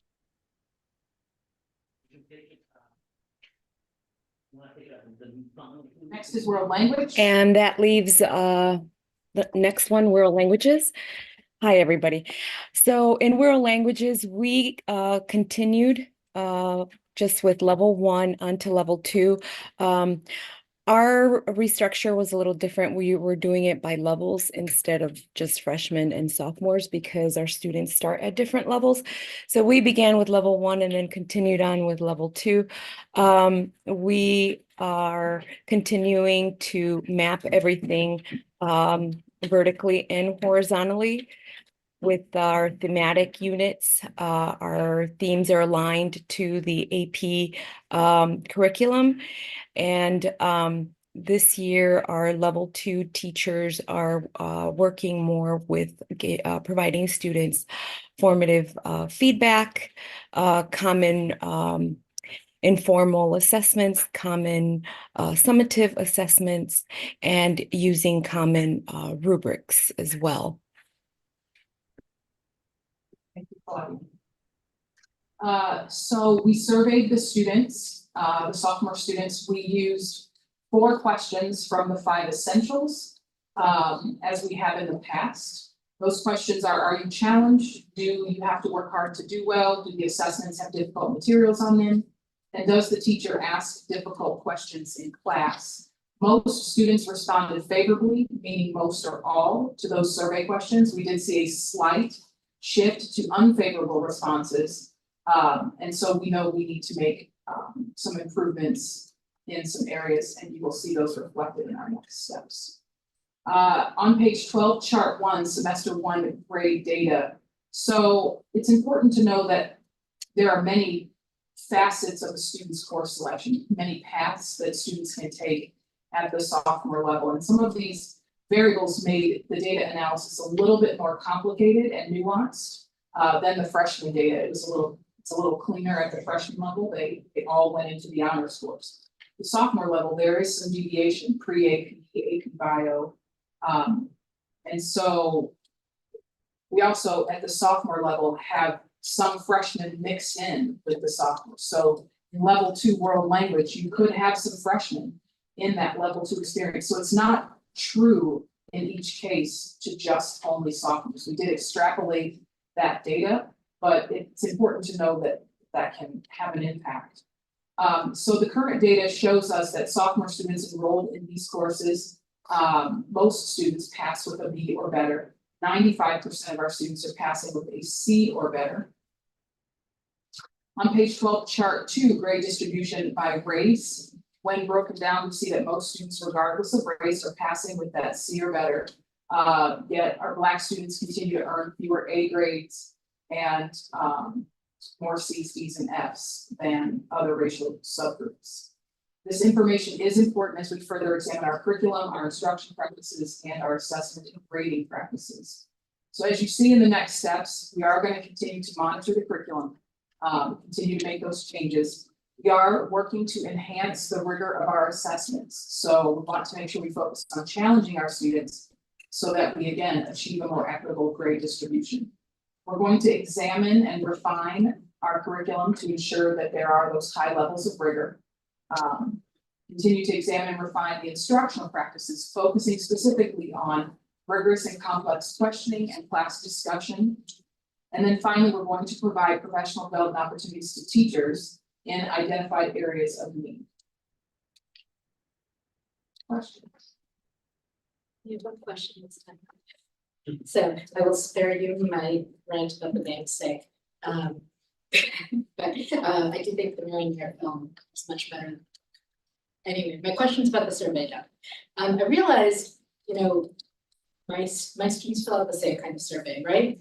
And I get the results every year. I don't know what the university is looking for in terms of like where they want the numbers to hit, and I don't know here either. So you say that favorably is most or all, and unfavorably is never once in a while. But I can sort of imagine if, like, let's say it was 100% all of the time in all 4 categories, that could be a lot of students being well challenged, and that's great, or it could be that they're all overwhelmed, right? And so I don't know whether you could answer this now, but I realize, like, I don't know what you're looking to see in this as we go forward. So we're really looking for 2 things. One, we're looking at trends, right? Do we see similar patterns from last year to this year? And then do we see a trend or a pattern when students answer these same exact questions in the full 5 essential surveys later in the school year? So we're just looking for trends and patterns. But I mean, maybe I'm not asking this right. Do we want all of our students to be answering that they're challenged, work hard, difficult materials, ask us questions most all the time? Like, would that be an ideal situation? Is that, I think that's what I'd like to have clear. Yeah. When we're getting back survey results, to know, like, what are we aiming towards? Yeah, we're aiming towards most of our students are challenged. We want most of our students to have to work hard to do well. We want most of our students, all of these, we want most of our students to be there. So I would just like, that should be like the lines. Like, is this what we're aiming towards? And then here's what the numbers are that we have right now. Does that make sense? Yeah. Greg, Perfect sense. I understand the question. I was gonna say too that as far as the 5 essentials is concerned, the percentages here are correlated with outcomes on that assessment that are designed to communicate schools that are moving things forward. And so what we would really want to see here is, over time, we want more rigor. We want kids to be challenged. But your point, this is what I was going to say a second ago, your point about what's the ideal spread here? How does this go? There is actually a research base behind these questions. However, it's reminiscent of questions I've often asked in various school districts I've been in. What's the ideal grade rate distribution? Well, every single kid to get an A, that's the obvious answer. But maybe that's not the obvious answer, right? So that's right. So it's I understand the tension of that, but fortunately these questions come from a research base that help to inform their context. Okay. Great. So I'll say again, I'm openly interested in the grade distribution by income of all of the data. So one question would be, what would be your elevator speech response to the question of how has the freshman curriculum change affected what you're doing at the sophomore level?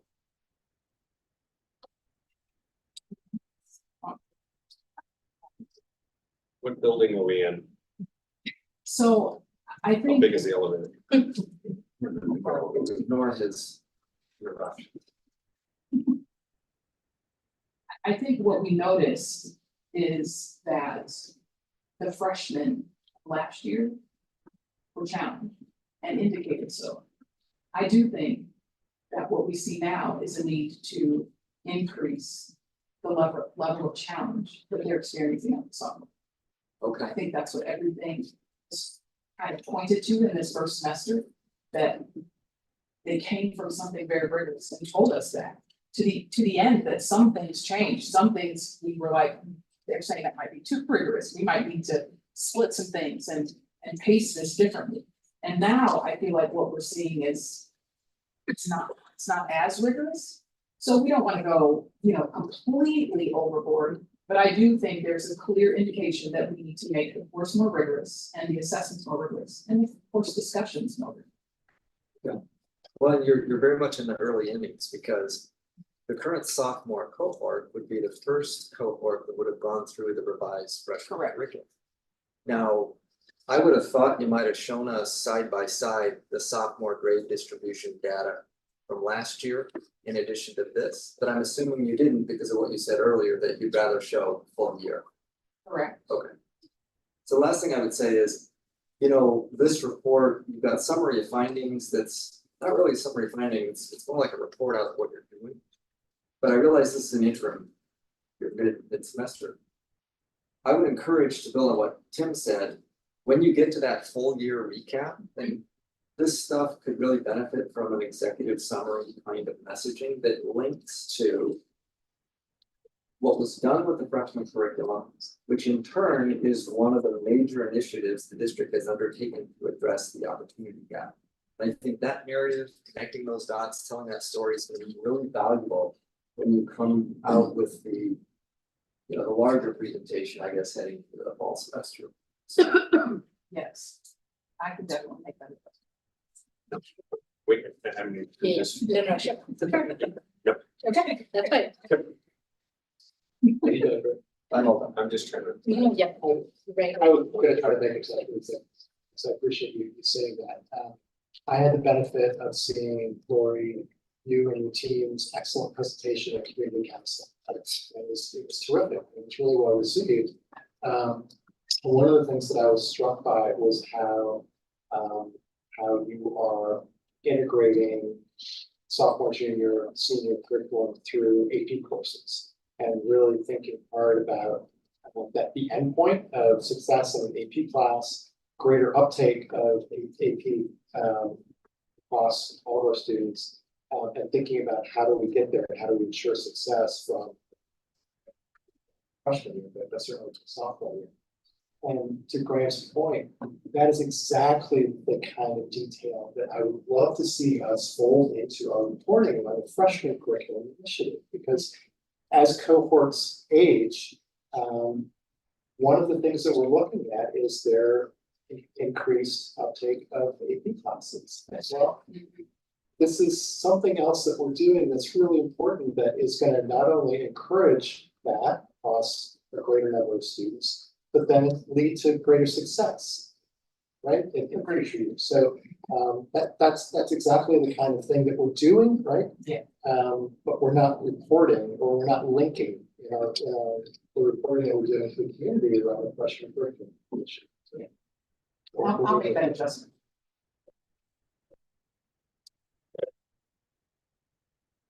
Yeah, kind of to piggyback a little bit on what Tim just said. One of the things that I was hoping to see tonight would be the continuation of those kids who were first semester sophomores who had challenged themselves to enter AP and honors courses. And did they follow through in the second semester in registration? So if I was I'm a freshman last year, got my honors, decided, I'm going to take a couple honors courses. All right. As a sophomore, all right. When I went into the honors program, did I continue? Or did I back off in the second semester? Oh, I see what you're saying. Okay. Yes, so I think, Mr. Arkin, one of the things that I now hear that I probably misunderstood or presented in a way that you don't want. I just did an update To me, the evaluation is where I would bring all of that. I would put that in the full evaluation because there's more time. This is one semester, so I didn't want to oversell or undersell what has been happening. But in the future, I will adjust the semester update to be more of a conclusive evaluation. So, but just know that will come in the semester 2, year 1 of sophomores. How many students migrated into those honors classes? And we can separate that from the total grade distribution, and we'll just look at the kids that did honors pre-AP, AP.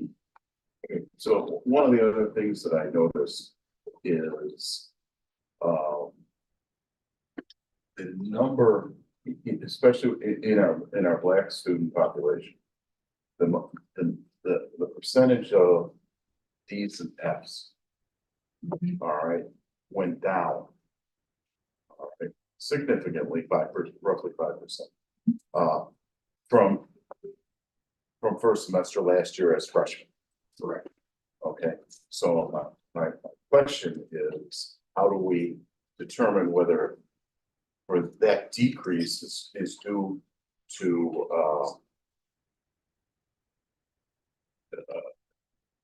the academic rigor of the honors curriculum as a freshman, all right, or if we just not applied our new rigorous curriculum, sophomore curriculum, although it's not honors, all right, but what I'm hearing in almost all these action steps is more rigor, more rigor, more rigor. Right, so that's why the need for that evaluation is so important, because some of that correlation, that really is going to require more of an investigation. So we can talk to the students, we can survey the students and ask different questions to really drill down to what was the difference? Was the difference that freshman year was significantly more rigorous than sophomore year? Or maybe there's something else that we don't know about, so we're really. Maybe they adapted to the rigor. Right, so that's why we need that evaluation and those more nuanced questions, the more specific focus groups that really can allow us to explore those themes in a better way.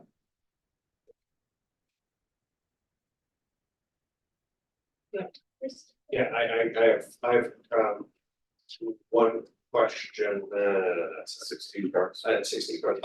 And because this is really like a report on the curriculum changes with a little data thrown in, right? That's just, so my question is, on the data, that you're using at the end. Well, first, my understanding is the sophomore curriculum doesn't, in terms of any execution, history hasn't been done yet, correct? We have a smaller group implementing this year. So, okay, you have a smaller group, and then you also have sophomore curriculum that applies to some freshmen, there are multiple students. The data that's shared. Yes. Is scrubbed of the freshmen. It's only sophomore data. It's only okay, so it's only sophomores. Correct. Who have been exposed to the new curriculum? Correct. So so you scrubbed it all these different ways? Yeah. Beautiful, thank you. I just want to clarify, I just want to clarify because I was thinking about the answer and I feel like it didn't actually address what I was trying to get at, which makes me think I didn't ask it right. So you know how in like the elementary school spelling tests, they're adaptive now and they are aiming for a certain percentage of right answers and they adjust the difficulty of the words to get that percentage, and I don't remember what it is, 85% or whatever, because research has shown that that's what encourages student learning. It's right. So that's what my question is about this survey data and this question of like, what is our goal? I mean, obviously, the parents would love to see straight A's. The students would love to see straight A's, right? Everyone would love to see that. And if you're college bound, that's great. But if our goal is to get the students to love learning and engage with the material. And, we might have a different goal, and I'm a little wary of like just pushing towards rigor all the time. And so that's why, you don't have to answer this now, but that's why I kind of want to know, like, what is it we're aiming towards with this survey data in terms of like, what would be good numbers to see in terms of student learning? And I assume there's research out there on this, so that's my question. And like, I know the SAT is also like the math section is adapted now and in the same way as that elementary school spelling stuff. And so, so I feel like that's a trend in education, and I think a good trend. So I'd like us to be aligned with that. Yeah. And maybe this is worth a conversation a bit offline, but I don't know exactly if every one of the questions you have on there correlate or feed into the essential of ambitious instruction. But yeah, the feedback on that ambition instruction that we get from the state when we do this is broken down into different categories, right? Of, strong, and so on and so forth. And if we're performing well as a school district in that way, that suggests that we're able to move and have, more of our student success.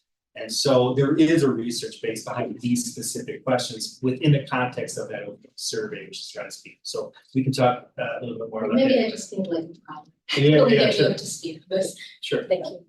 Okay. Thank you for sophomore curriculum. You're welcome. We will be having a 5-minute recess and bio break, and we will be restarting at 9:25 on the minute.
We are restarting and our next agenda item is integrated math semester one update.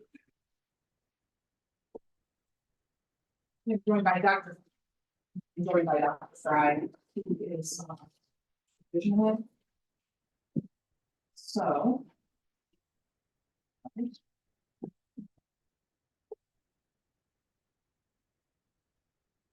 Okay, so as you recall, the intent of moving to the integrated math was to enhance the overall learning experience and foster a deeper understanding of mathematical concepts among our students. The board approved the transition to integrated math in the fall of 2003. We are now implementing freshman Math 1 Excel and Math 1, and that began this fall 23-24 school year. So this update reflects one semester of implementation.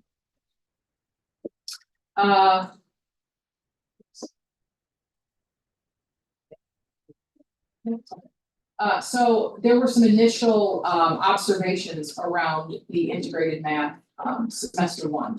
So there was an integration of content, which means students were exposed to topics that weren't traditionally covered in the first year of algebra. There were more real world applications, which means that students are exposed to daily application problems that incorporated real world charts and diagrams, which emphasizes the use, the practical use of mathematic concepts. This is different than the algebra experience. There is a conceptual focus. That means there's a shift towards prioritizing conceptual understanding of mathematics over procedural knowledge. So our students are constructing arguments of correctness, which promotes their critical thinking. They're making visible connections, which means this integrated approach helps students make connections between math concepts visible. We do have some teacher takeaways, some things that the teachers have noticed in this first semester. So despite the increased curriculum, rigor of the curriculum, student success is remaining stable. Their preliminary observations suggest that there's an increase in homework completion. Some of the challenges we're experiencing, we're noticing that some of our students who are in the Math 1 Excel need help with the heightened rigor and really come with a lack of the prerequisite knowledge. And we are seeing that with quite a few of our students, that they're coming with a lack of the prerequisite mathematics skills.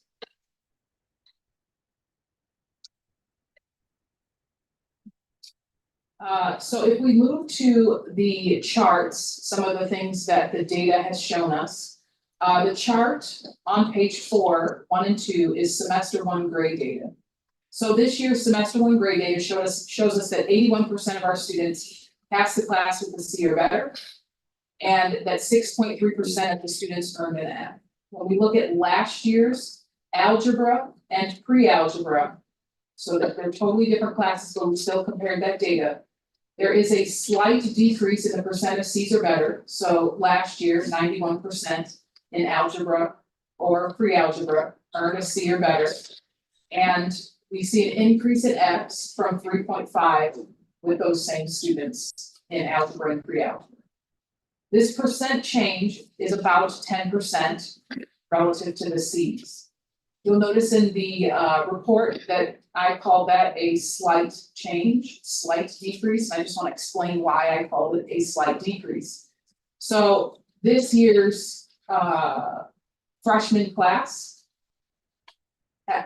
taking these two classes, are 75 kids larger than last year's algebra, pre-algebra students. So the change, 10% change, represents 22 students, which is why it was called a slight decrease, because the number of students that actually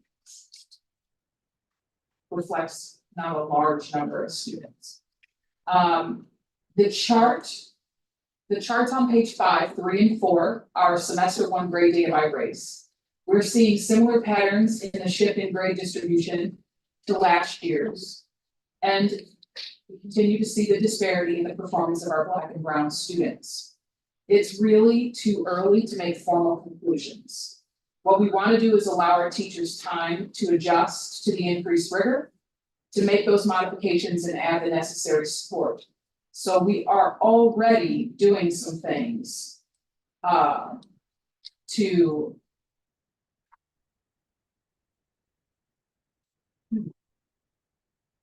I lost a slide that had the changes that we were already making. So we're already, Dr. Fry is going to talk through the changes that we're currently implementing, and then I'll finish up with those last. So the changes that we've done currently are specific to Math 1 Excel.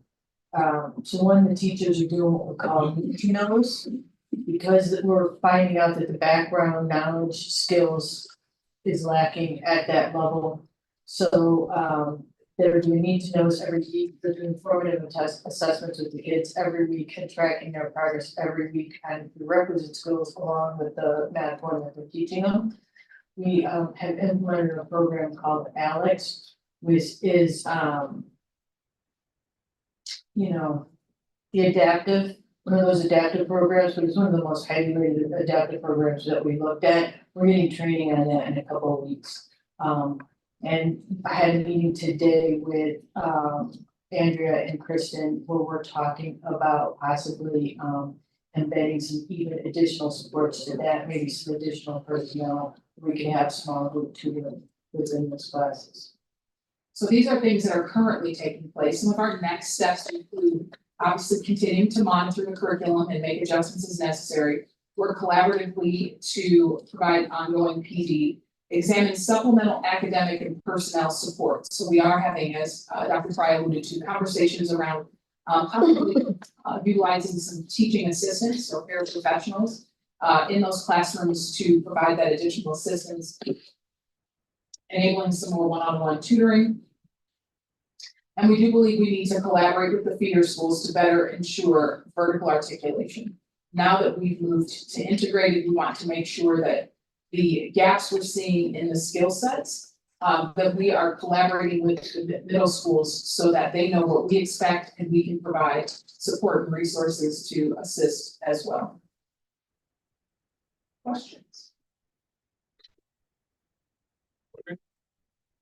Hi, thank you both. And just for understanding, for the Math 1 Excel and Math 1, which that 6% of students are actually in that, are those just students coming out of 8th grade who don't have the prerequisites or just don't have the strength that you're looking for to go directly into some of the other classes? Well, Math 1 would be considered algebra, so it's your college prep level math course, which most kids should be entering into.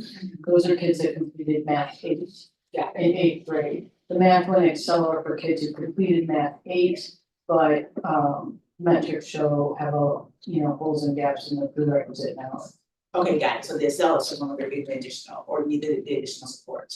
Correct. And I think we only have like 90 kids in there. Okay. And just curious, when we look at the grade distribution for Black students, I mean, are Math 1 Excel students primarily Black and brown, or what's the population look like? It's disproportionate for sure.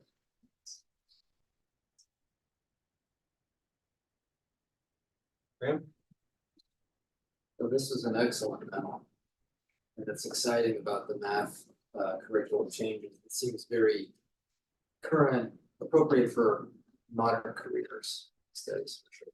So, there's an issue with the training kids are getting at the 8th grade. What do we need to do with the middle schools to work on that? So we just recently, meeting Dr. Johnson and I just had a conversation with the superintendent and assistant superintendent of middle schools. And we are working to collaborate and provide the middle schools with the standards for Math 1 so that that's clear. We're going to engage in additional articulation and collaboration and possibly explore some joint professional learning opportunities. And then we were saying that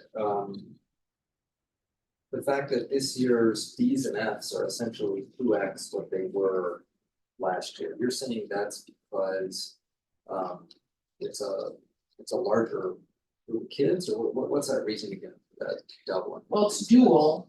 There are 75 more students in that population as compared to last year's algebra, pre-algebra, but as Dr. Fry, I'm sure is getting ready to talk about, there's some skill. Well, I think what we need to remember is we're not even comparing apples to oranges, we're comparing apples to walnuts, right? So kids were taking pre-algebra last year, which is essentially math 8 again, and we don't do that anymore, we're moving right into math 1. So we're having to backfill as we're going, and it's been a little bit surprising. But I could tell you that the team, my math teachers are on it. We've had several meetings, they're talking to me, we're working hard, to support those kids, as best we can. We're really confident. We're not gonna be able to fill in all those back pulls in a minute or even a semester, but we are confident in this curriculum that we will be able to do quite a bit of growth. Last question on slide page 5. Is there a reason there wasn't an Asian breakout in the racial subgroups? The number was too small. Thank you. I really appreciate that you're working with the other school districts. That's super smart, and hopefully that leads to more prepared freshmen. It's not going to happen for next year, though. It seems like it's really unlikely to happen next year. So, just for next year, or maybe the next 2 years, is there? Have you thought about the beginning of the year doing the backfill, doing the catch-up work for incoming freshmen at the beginning of the year instead of trying to backfill as we go along freshman year?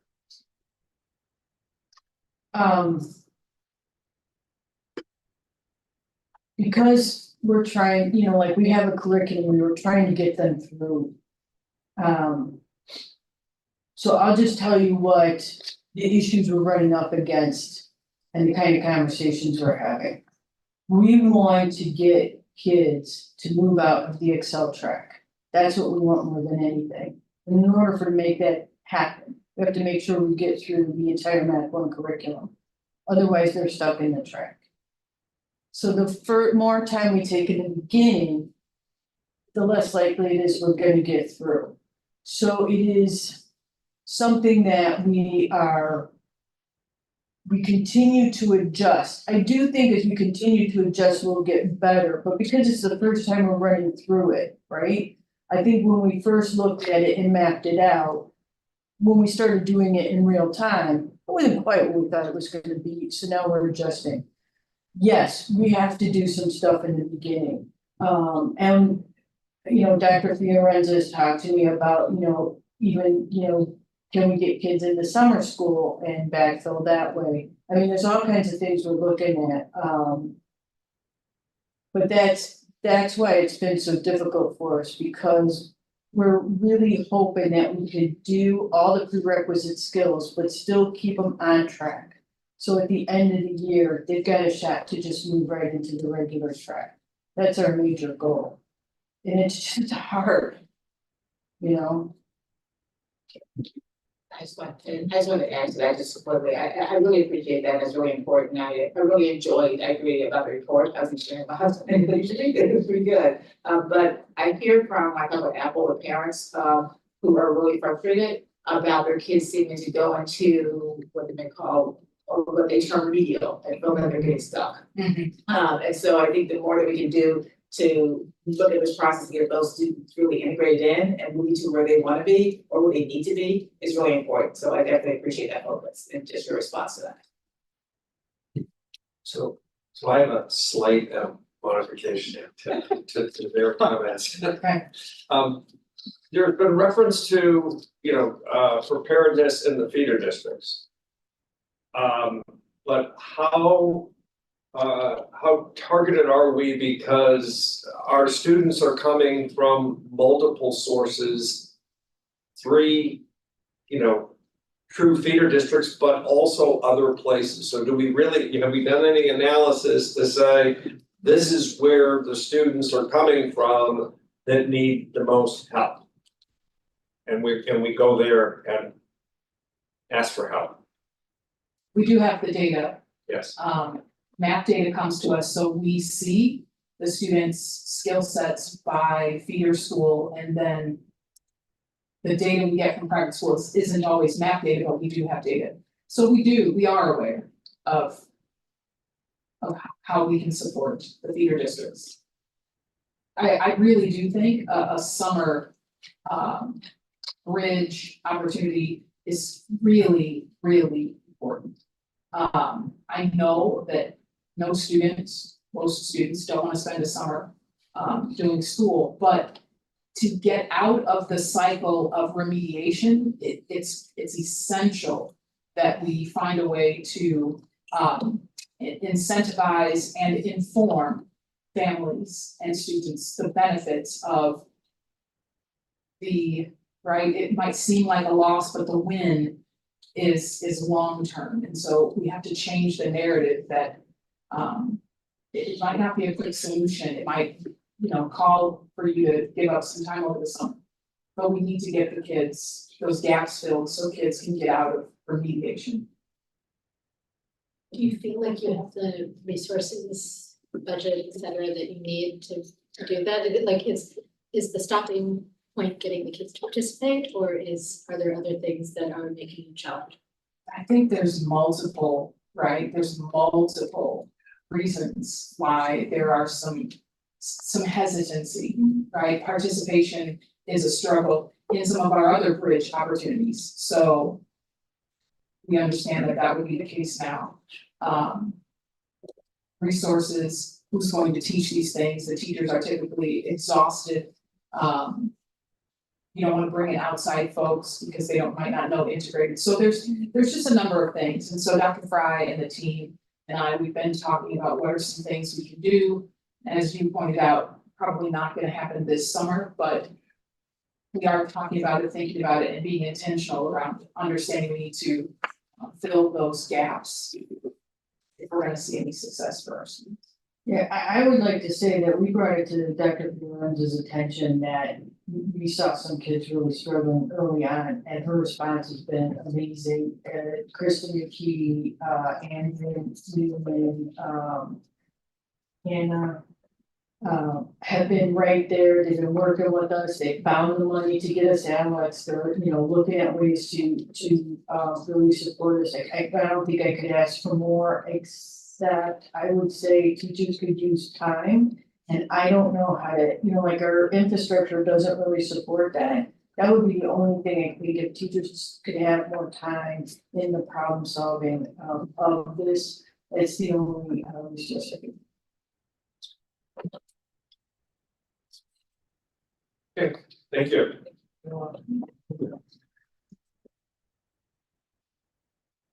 And our next is the discipline improvement plan.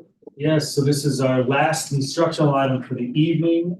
This is a report that is required by the state for us to submit. It was prepared by Dr. Applewhite, Principal Parker, and our relatively new assistant principal, Dr. David Ray. First time in front of the board, so welcome. This report is in alignment with priority 2 of our strategic plan, school environment S2A, from our board goals and district policies 719. So I will turn it over to you two to get rolling. Yes, I'll get started. Good evening. So this is a plan that we have seen before. It is actually a requirement from the State Board of Education, who has analyzed the discipline data of schools throughout the state. And then they identify the schools that are at the top 20% of school districts in one of or multiple of the 3 metrics that they look at, which is the total number of out-of-school suspensions, total number of out-of-school expulsions, or racial disproportionality as defined in students of color in comparison to the total number of students in that demographic. With respect to out-of-school suspensions or out-of-school expulsions. And so the plan is meant to identify strategies that the district will implement to reduce the use of exclusionary disciplinary practices or racial disproportionality, or both, depending on what is applied by our school. Our school is because of the racial disproportionality feature for this. And the plan has to be approved by the board. So that is why we are here today, and we have put forth what the plan and the strategies would be. And we are both here to answer any questions that you may have.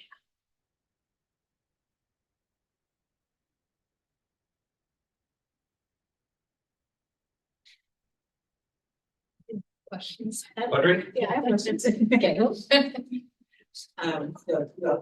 you for the report. It was helpful to look through and also just enlightening to look through as well. And, and I'd say that understanding how we are applying the discipline, that there's consistency there. So that was very good to see. From the bias, I guess when I think about, the challenges of students coming into the system with trauma, do we do any assessment for ACEs? So we don't do any universal. We do the panorama universal screener at our school. And from that, it feeds into our MTSS system where we then give specific interventions based off of what comes up. The ACEs can be employed by our trauma interventionist who is here if students are identified as needing that when they're, because of the work that they're doing in any of our PSS team meetings. That's really challenging. I mean, I get that, just for the, teachers and really trying to deal with lots of issues that aren't the result of school, but, for environmental, so that's helpful to know. And I think in terms of looking at just, your plan and just some of the partnerships, which I think are really great with West 40 and, working with behavior responsibly, then that will be pushed out. But then we help, but I just don't see this as being something that's going to be a short term. It does take some persistence and just some time to try to get this better. Yes. And what you'll notice is from our use of our behavior education plan, we have really gotten rid of, as we said before, the things that have made us more disproportionate in the past. Right. Now we are to the bare bones of, like, we're a high school that has to deal with students who have trauma and things that have come that we are still trying to make sure that we're servicing as they're in school. So, yes. If I could add, this is really not the first time that the district has been asked to write a plan, submit this to the state. So this is really kind of a culmination of work that has been done in prior years as well. So it's a deepening of a lot of the work that's being done in the Office of Equity and Student Success, and just taking it further and committing to measure the outcomes of that work so that we can inform such knowing whether what we're doing is working, and specifically trying to address the aspects. You're looking for disciplinary data that's in the prior school year, did you look at? Yes. Yeah. I'm just curious, just being completely new to this, if we know from the state sort of where we stand in that 20%, if we reach our goals over the next 3 years, does that remove us from the 20%, or we assume that we have years more work to do? Could you and I were talking about this today, Yeah. Parker. Could you speak to really what we anticipate because of the work you were saying just a moment ago? You used the phrase bare bones to describe that and what that probably means for what our data is going to look like in subsequent years relative to disproportionality. A funny thing too, we were looking at a paragraph that you'll see in our background for this, and it speaks to the ways that you can clear coming from this, and one of which is issuing fewer than a total of 10 out of school suspensions or expulsions, whichever is applicable during the school year. And I was speaking to Mr. Ray saying, we're right there. If we stop right now, we're winning. We can, But what I was talking to Dr. Johnson about was when we put our BEP into effect, our whole thing was to make sure that we were implementing restorative actions in such a way that we were pretty much eliminating the ability to out of school suspend students for things back in the past that would just happen arbitrarily to do so, which has happened. In which case we have brought that number down so low, which is why I'm saying we are currently at that under 10 for the out of school suspension as we sit right now. that is always the goal, but I always think of when I go back to No Child Left Behind, I don't know how much you can, like, I don't know if I'll ever be able to, and I said this when we did the BP, have a zero, like, there was no discipline at all, you know, in the school year. And so we are down to, at the point of asking why again, as Ms. Audrey has just asked, what is it that we need to do additional for a student who comes in with trauma or comes in with a background that needs extra supports to make sure that they are not having experiences within our discipline practices that are not conducive to their growth. So the state does not, when they calculate this, they don't give you props. No. For how few you have overall in school. They're interested in disproportionality regardless of your end, right? Which is understandable, right? They're on one level, right? But it is what it is. And if we have only 9 kids, it's much. It means that we're gonna have a large, a high percentage likely, and so we're gonna be high in that list. It's unfortunate, but if it means that every year we have to analyze the data this way, every other year, and submit a plan like this, that's a healthy process. So. Just one quick, is there, in terms of the students who are, do you have explosions for, are they gender differences? Are they gender differences or are they There's split? definitely a gender difference. Okay. Most of them. Okay. And when we speak about it in terms of race, this goes back also to our conversation when we made the BEP of those things that we consider suspendable. Meaning like no one, there's never a doubt, like if there's a weapon or something, there's a, right, versus those things that you don't suspend over. Which sometimes involves students of a particular race or background.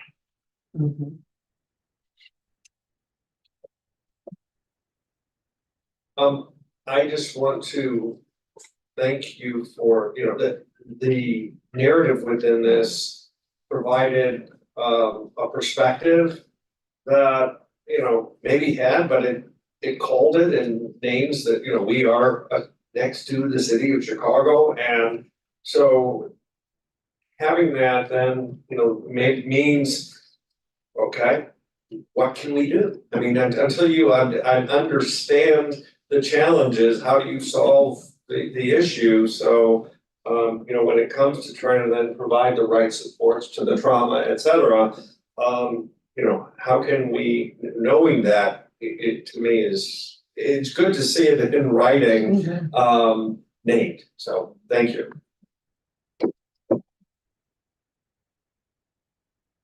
You know, I didn't see it in the memo. What are our statistics? The number of suspensions and the distribution, is it in them? I didn't see it in the memo. For last year? Yeah. So that speaks to it on page 4. It's in the last paragraph on this page. Actually only. Okay, so 51 total events. Only 50. Okay. And we already know the racial distribution of those kids subjected to that listed here? Virtually 100%. Oh, I see. Therein lies the problem, it's a math problem. That's why it was difficult to even come up with metrics to try to reduce that. I mean, I'll just point out that with numbers that low, there's 1 or 3 things you could have done to address the disparity. Essentially, that you can suspend more non-black students. You could eliminate suspension as a possibility, out of school suspension as a possibility altogether. So neither one of those are obviously realistic. Or you could do what we're trying to do with this plan, which is to reduce the occurrence of the events that by our own behavior response rate require out of school suspension. And when we really took a look at what it would take to do that, the answer came in the form of addressing trauma and social emotional.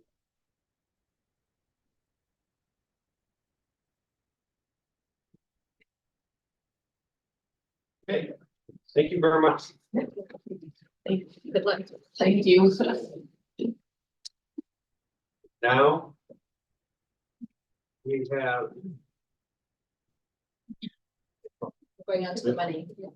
No, not money. Not yet? We have asbestos. You're gonna bring it up. Right? No. Yeah. Check out. Yes. So President Klosky, we just put this on the agenda for you. We know this is your favorite topic. So this is really the first agenda item we are bringing forward that is an actual spend for project two. This is an abatement project that is kind of outside the traditional bidding scope, right, for project two. And here to give a little bit more information on that is our Assistant Superintendent of Services, Mr. Arvias. Tony, go ahead. Sure. You all would have saw this number as an estimate as part of the owner costs in the budget that Gilbane presented. The reason it's an owner cost is we have an environmental consultant with the district, Pecron Consulting. So therefore, they will kind of oversee this work because of its specialty nature. It is kind of required us project to. It's an older building. We have asbestos in the building that only becomes a problem when you uncase it, which we will be doing. It was hopefully a sign of many more good bid days to come, as we came in about $68,000 under the estimate that was provided. And that is, we use the full allowance that was in the bids. Allowance for asbestos is usually a little bit higher because you, just as you pull things back, are not quite sure what you're dealing with until it's all out. But yeah, we had a budget of 403,000, came in at just under 335,000.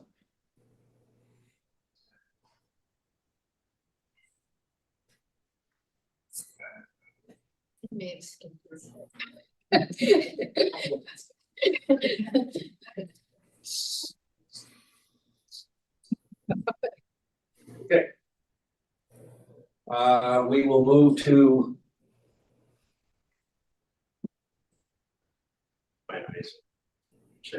You know, you could say evidence-based funding and resource allocation review process. Can you pull up the three? Yeah, this is our. We'll do the PDF first. Can I ask one quick question, Tom? Oh, Sorry, Tony, I have one quick question. Sure. I just wanted some clarification that there's such an ocean of difference between the bids. Could you just provide us some insight into why that might be, why one for the same project would be $200,000 more than the other? Because that seems really significant to me.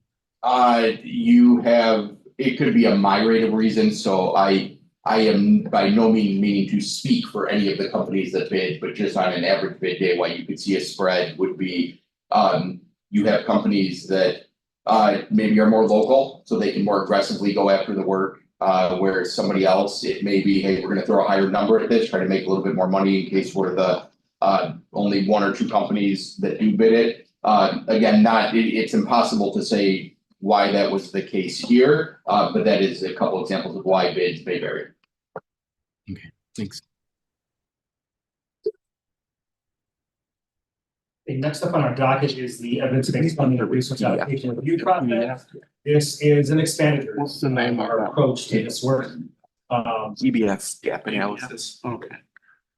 Thank you. So this is an expanded version of what we've done for this report in the past, in alignment with priorities 1 and 4, the new board goal finance, F2C, and district policies 410 and 712. So I'll turn it over to not only Mr. Arbogast, but our executive director of Equities and Success, Dr. Arbogast. Sure. The first document I am going to start with is the FY24 gap spreadsheet. And I have to say this was I kind of felt like I was coming full circle because my first board meeting that I came to introduce myself, I saw this presented last year. And this is an interesting tool that the state of Illinois provides us. Because when you hear adequacy, when it talks about the EBF, and what I'll reference in the PowerPoint, that is how much revenue we have to be adequate as a district. This tool is something that state provides where districts can look at their budgeted dollars and see, are we spending it in the right direction in terms of the EBF formula. One difference you'll note between this and when we get into the PowerPoint will be that this document here, the FY 24 at gap spreadsheet, looks at our budgeted expenses where information from the PowerPoint is from forecast 5 that pulls our prior expenses, money that actually was expended. We really line up very strongly within a couple positions. We have a couple outlier positions, but it's the way we classify our building that generally does that in our first group of positions. Supervisory aides, not all high schools have a campus near this size. So we require a much larger security team than a lot of high schools have, and they all fall into supervisory aides by definition. School site staff, another example where some districts that have an off-site administrative office might have an entire ed tech team that is off-site with only 1 or 2 help desk people that monitor the building during the day. We're all on site here at the building. So you see those numbers come up a little bit higher, but overall, I think really what it's reflective of is we are a well-paying district and not necessarily a severely overstaffed district. You may be wondering why it looks like we have so many employees. The big number that drives that is the substitute column, where it has to look at the number of subs we could potentially have. Then when we go down onto page 2 into the per student investments, we have a different curriculum than what the state defines as gifted. So there is no spend there.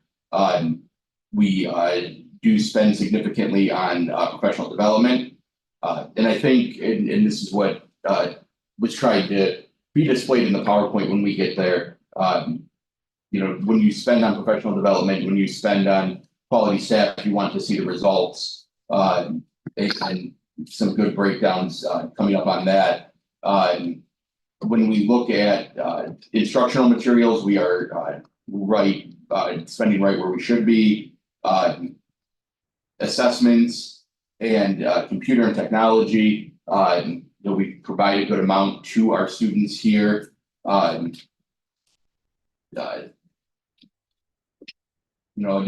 big one that jumps out is employee benefits, but the state really defines that as 30% of salaries and doesn't take a look at other factors that impact the benefit market itself. It's a calculation that would not surprise me if it was updated in future years, just because that 30% of salaries, it's I don't want to say outdated, but just an older rule of thumb when looking at benefits.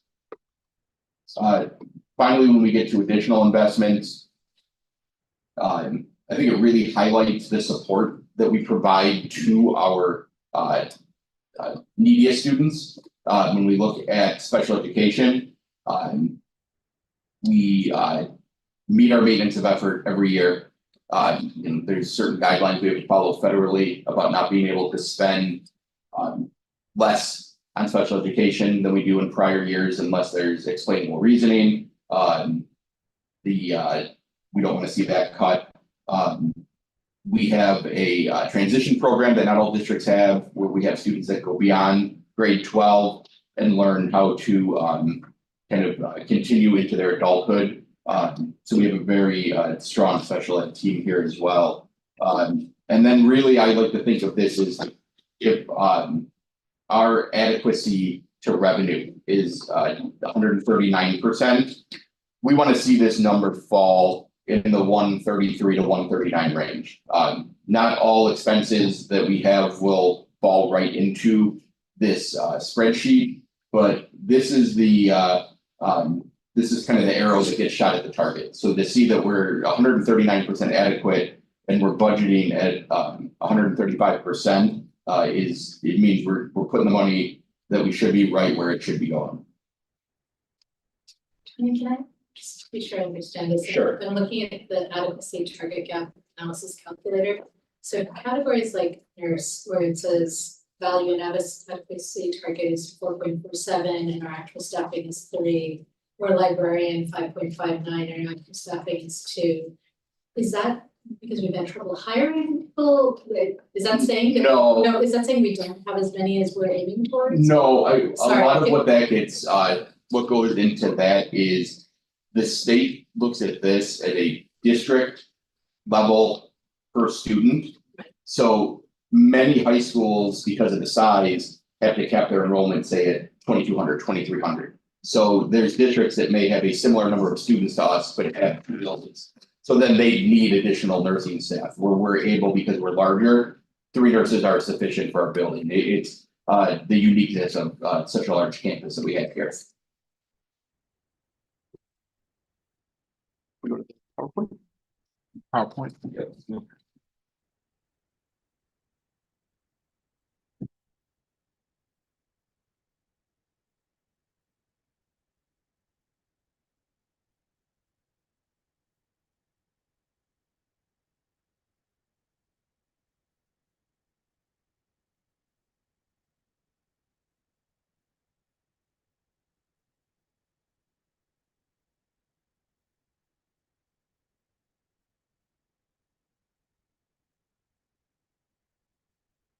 This one you want? Yep. Okay. So now looking at the adequacy to revenue and what does that mean for our district? Just a little background on evidence-based funding, if you're not familiar. Evidence-based funding was signed into law in 2017. Prior to that, districts received what was called general state aid. General state aid basically said all of your students will cost the exact same amount of dollars, no matter what their circumstances, to properly educate. History had shown that that was not true whatsoever. That where you come from, how much money your family makes, is English your first language or your second language, race, special education, it all factors into it. There's over 30 different factors in the EBF calculation. And it took the steps to ensure that districts were receiving the resources they need adequately per student. And then the other thing it did is it looked and said, okay, there's areas in the state that can fund their own expenses at a greater likelihood than lower income areas. And it broke the districts into 4 different tiers. The district historically has compared itself to these districts, Main Township, Niles, Northfield, Lyons, Hinsdale, Downers Grove 99, and Lake Park 108. And I think it's a good comparison because we are right in the middle. 99 and 108 are lower than us. OPRF, Main Township, and Lyons were within a couple percentage points of each other adequacy wise. And then Niles and Northfield are nearing the 200% of adequacy level. Just a quick look at our adequacy. It's hovered, but stayed relatively consistent year over year. You'll see the one significant dip where we got close to 110% was FY21. That's the year that the state did not provide any tier funding, and everybody only received the amount of money from the state that they got the year before due to the COVID pandemic. Tony, if just to interject on this one and the last one to put it in perspective from, and I may get the numbers wrong, you can help me. Because I mean, you're looking at numbers that are, you said we're right in the middle between 108 and 198. I mean, you're in the 130, 140 range. And the data from our state as a whole, from which this is based, I believe, what, 85% of the students are below 100%. It's, I don't have the exact percentage off the top of my head, but it is something. So 85% of the of our state is below 100%, and here you've got our peers where the average is 140. So it kind of shows you the polarity of the state we live in and such like that, which is also, when you looked at it by detail, you've got a different salary structure and cost of living, et cetera, but we don't have a uniform state. Correct. Which was the whole point of the EBF, right? Correct. Wild disparities in districts getting funds from the state, not enough going to districts in need. So while you're taking this pause, is there a reason we're missing Evanston Township 202 from our P districts? Yes, Oh, I can answer that. Yep. Because we have, from a peer district standpoint, have a criteria. That is mathematical, that you would be very familiar with, which is 3 factors. Which is our our size and such, okay? And percent low income. Evanston High School is not a peer from a percent low income school district. By a small amount, okay? But I mean, to be true to the math, we have included them in some cases, but I think if we're 22%, and I'm just using that as an example, that would mean they could be anything less than 44%, and they're 45%. It's that close to them being at 200% our level. That was what kicked them out. Was that something you did recently? Because I know we've analyzed other things in the past. That was during negotiations. Yeah, I mean, we kind of, in some cases, they've been on the bubble, but in terms of when we go to our true set, this is the true set. Okay, so they've been out for a while. I must have just looked at some old. Yeah. No, well, analysis. depending on the need though, and what's going on, what's really comparing, we brought them in. And so, this is a strictly a financial report, which is why we made our decision. If we were talking of things about equity programming, curricular programming, and we're using our comparative district to help establish something, we would likely bring it and say, got it. So it depends on the purpose. Sorry about that, Johnny. nope, all good. Here just provided another way to look at the data on a year-over-year comparison, a little bit deeper dive of the districts. We are, for each fiscal year, the first navy blue color that you will see. And you can see that we've stayed historically right in the middle, FY21 being that kind of outlier year, and otherwise we're right in the middle of our peer group. And then just looking at it from another view is what are the operating expenditures per pupil as according to the state. And again, you see we kind of fall right in the middle where we have a high of Niles Township at 29,760, Lake Park at 19,892, and you see us fall in at 23,773. So these are the charts that I'm always excited about when they turn out this way. And what you're looking at is how do we perform on a student level versus what do we spend? You know, are we getting the bang for our buck, so to say? And the quadrant you usually want to be in is the bottom right, because that's saying you're getting above average performance at kind of the average or below spend. Now we are it's tough to tell, but we're the rectangle with the Husky logo in it compared to all the dots to place us. And you can see that here we are outperforming as a high school almost all of the other high schools that we compare to, but we spend right at about the average of all these districts.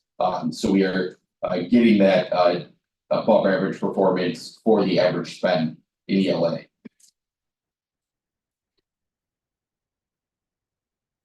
Math, we see the same thing. We are the 5th best performing, and this isn't just out of the 8 districts. That would not be a good slot in, but this is now by per school level of all the districts. We are 5th best, again, right at that average spend. That won't change, but we continue to perform above the state or above the average of the group in math. And then looking at science, again, we are, as a peer district, the schools all perform very well. But the percent of meets and exceeds in science average at 69%, and we come in just under 75%. So we do a great job as a school of getting well above average performance, especially in comparison to both the state and our peers, without being frivolous with the money. Just another way to look at it, per student spending category comparisons, you can see that we fall right in the trends of most. These numbers, you'll see there might be slight variance versus the numbers in the first chart. And again, this is because this is the most recent available AFR data versus what was budgeted for this year. So that accounts for some of the differences that you'll see. And then what's next? It's commendable because there's many districts that they can run that chart on Forecast 5 and pull their data, and they're in the bottom left column or the top left column. They're spending a lot of money, not getting performance, or they're not spending enough money and not getting performance. And because we've been able to take this and expand it and really drill down to not just how do we perform as a school, but start to have conversations about where we put our resources. What does that mean on different student demographics, and what that is going to lead to? And Latanya will get into this in a moment. Here is joint work by the executive director of equity and student success and myself to develop a deep dive into department resources and student performance. We're going to roll out with our budgeting tools this year, not just here's your budget history and what you spend, but an equity-based budgeting tool that will force everybody to just have a lens of equity in their budgets as they allocate it. We'll be able to analyze student success and its relation to resource allocation, and then utilize the Alliance for Resource Equity tools. So we really get a much deeper dive into where do we put our dollars, and are we helping all of our students and not just most of our students? And how we're going to do that a little bit more specifically, I will turn it over.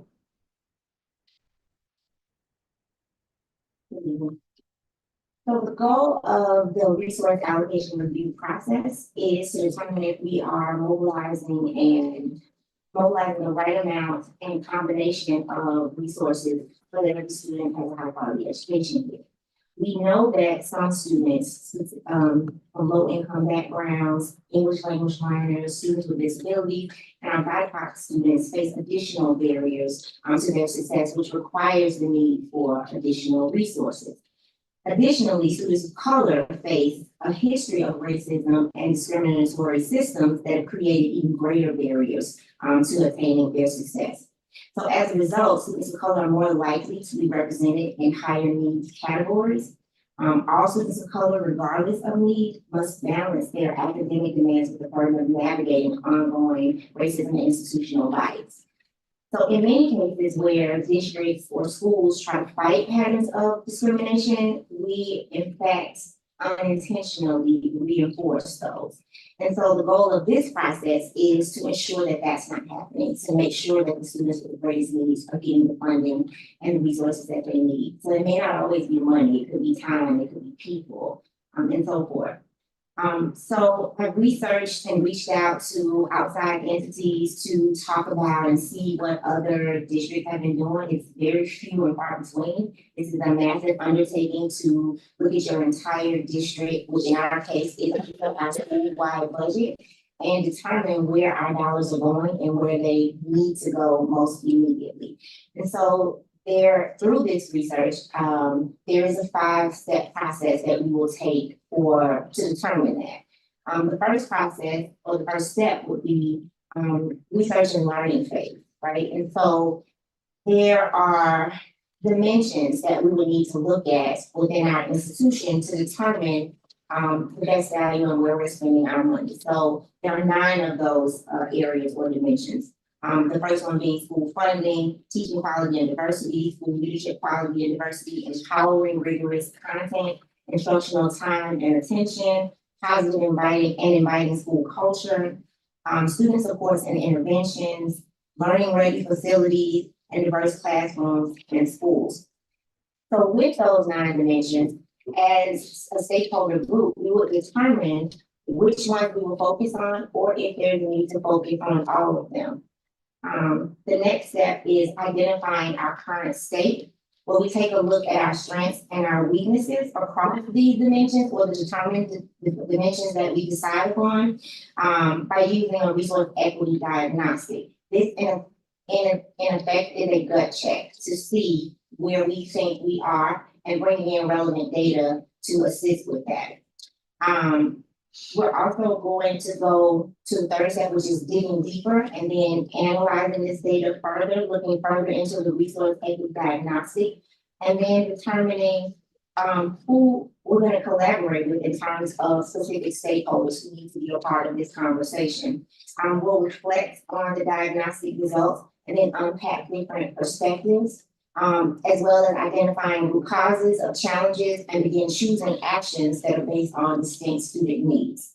The next step would be to advocate. So once we know all this and we've unpacked the data, we've done the diagnostic, we now need to determine what are going to be the most impactful steps that are next and how we're going to advocate for them, who needs to be a part of this advocacy.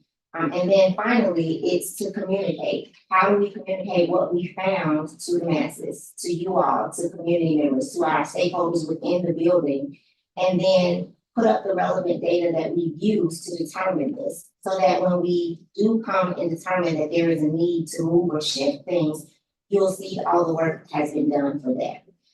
So through this process, we hope to just not only determine if the current resources are equitably allocated, but also if we are achieving specific student outcomes and goals that have been set as defined in our strategic plan. You've also been provided with a tentative timeline of when this would occur. This is not something that we can do over a week or even a month. This is going to be a huge undertaking. There's a lot of learning that's going to need to take place. There are a lot of conversations and various people and departments that will need to collaborate in order to get this task accomplished. I've also reached out to an organization who has history of doing this type of work. And we are awaiting to review their proposals that they are submitting to us to determine how they've offered many different levels of support, but we need to review as a leadership team how we're going to move forward with this group.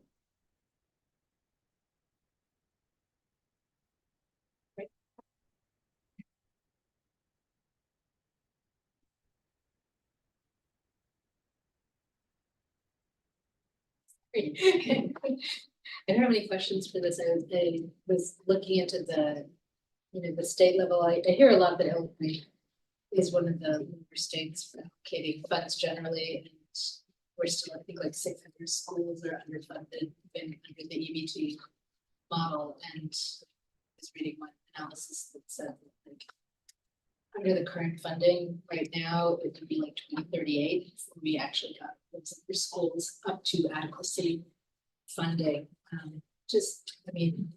guess just for us to know, like, what else is happening with the state.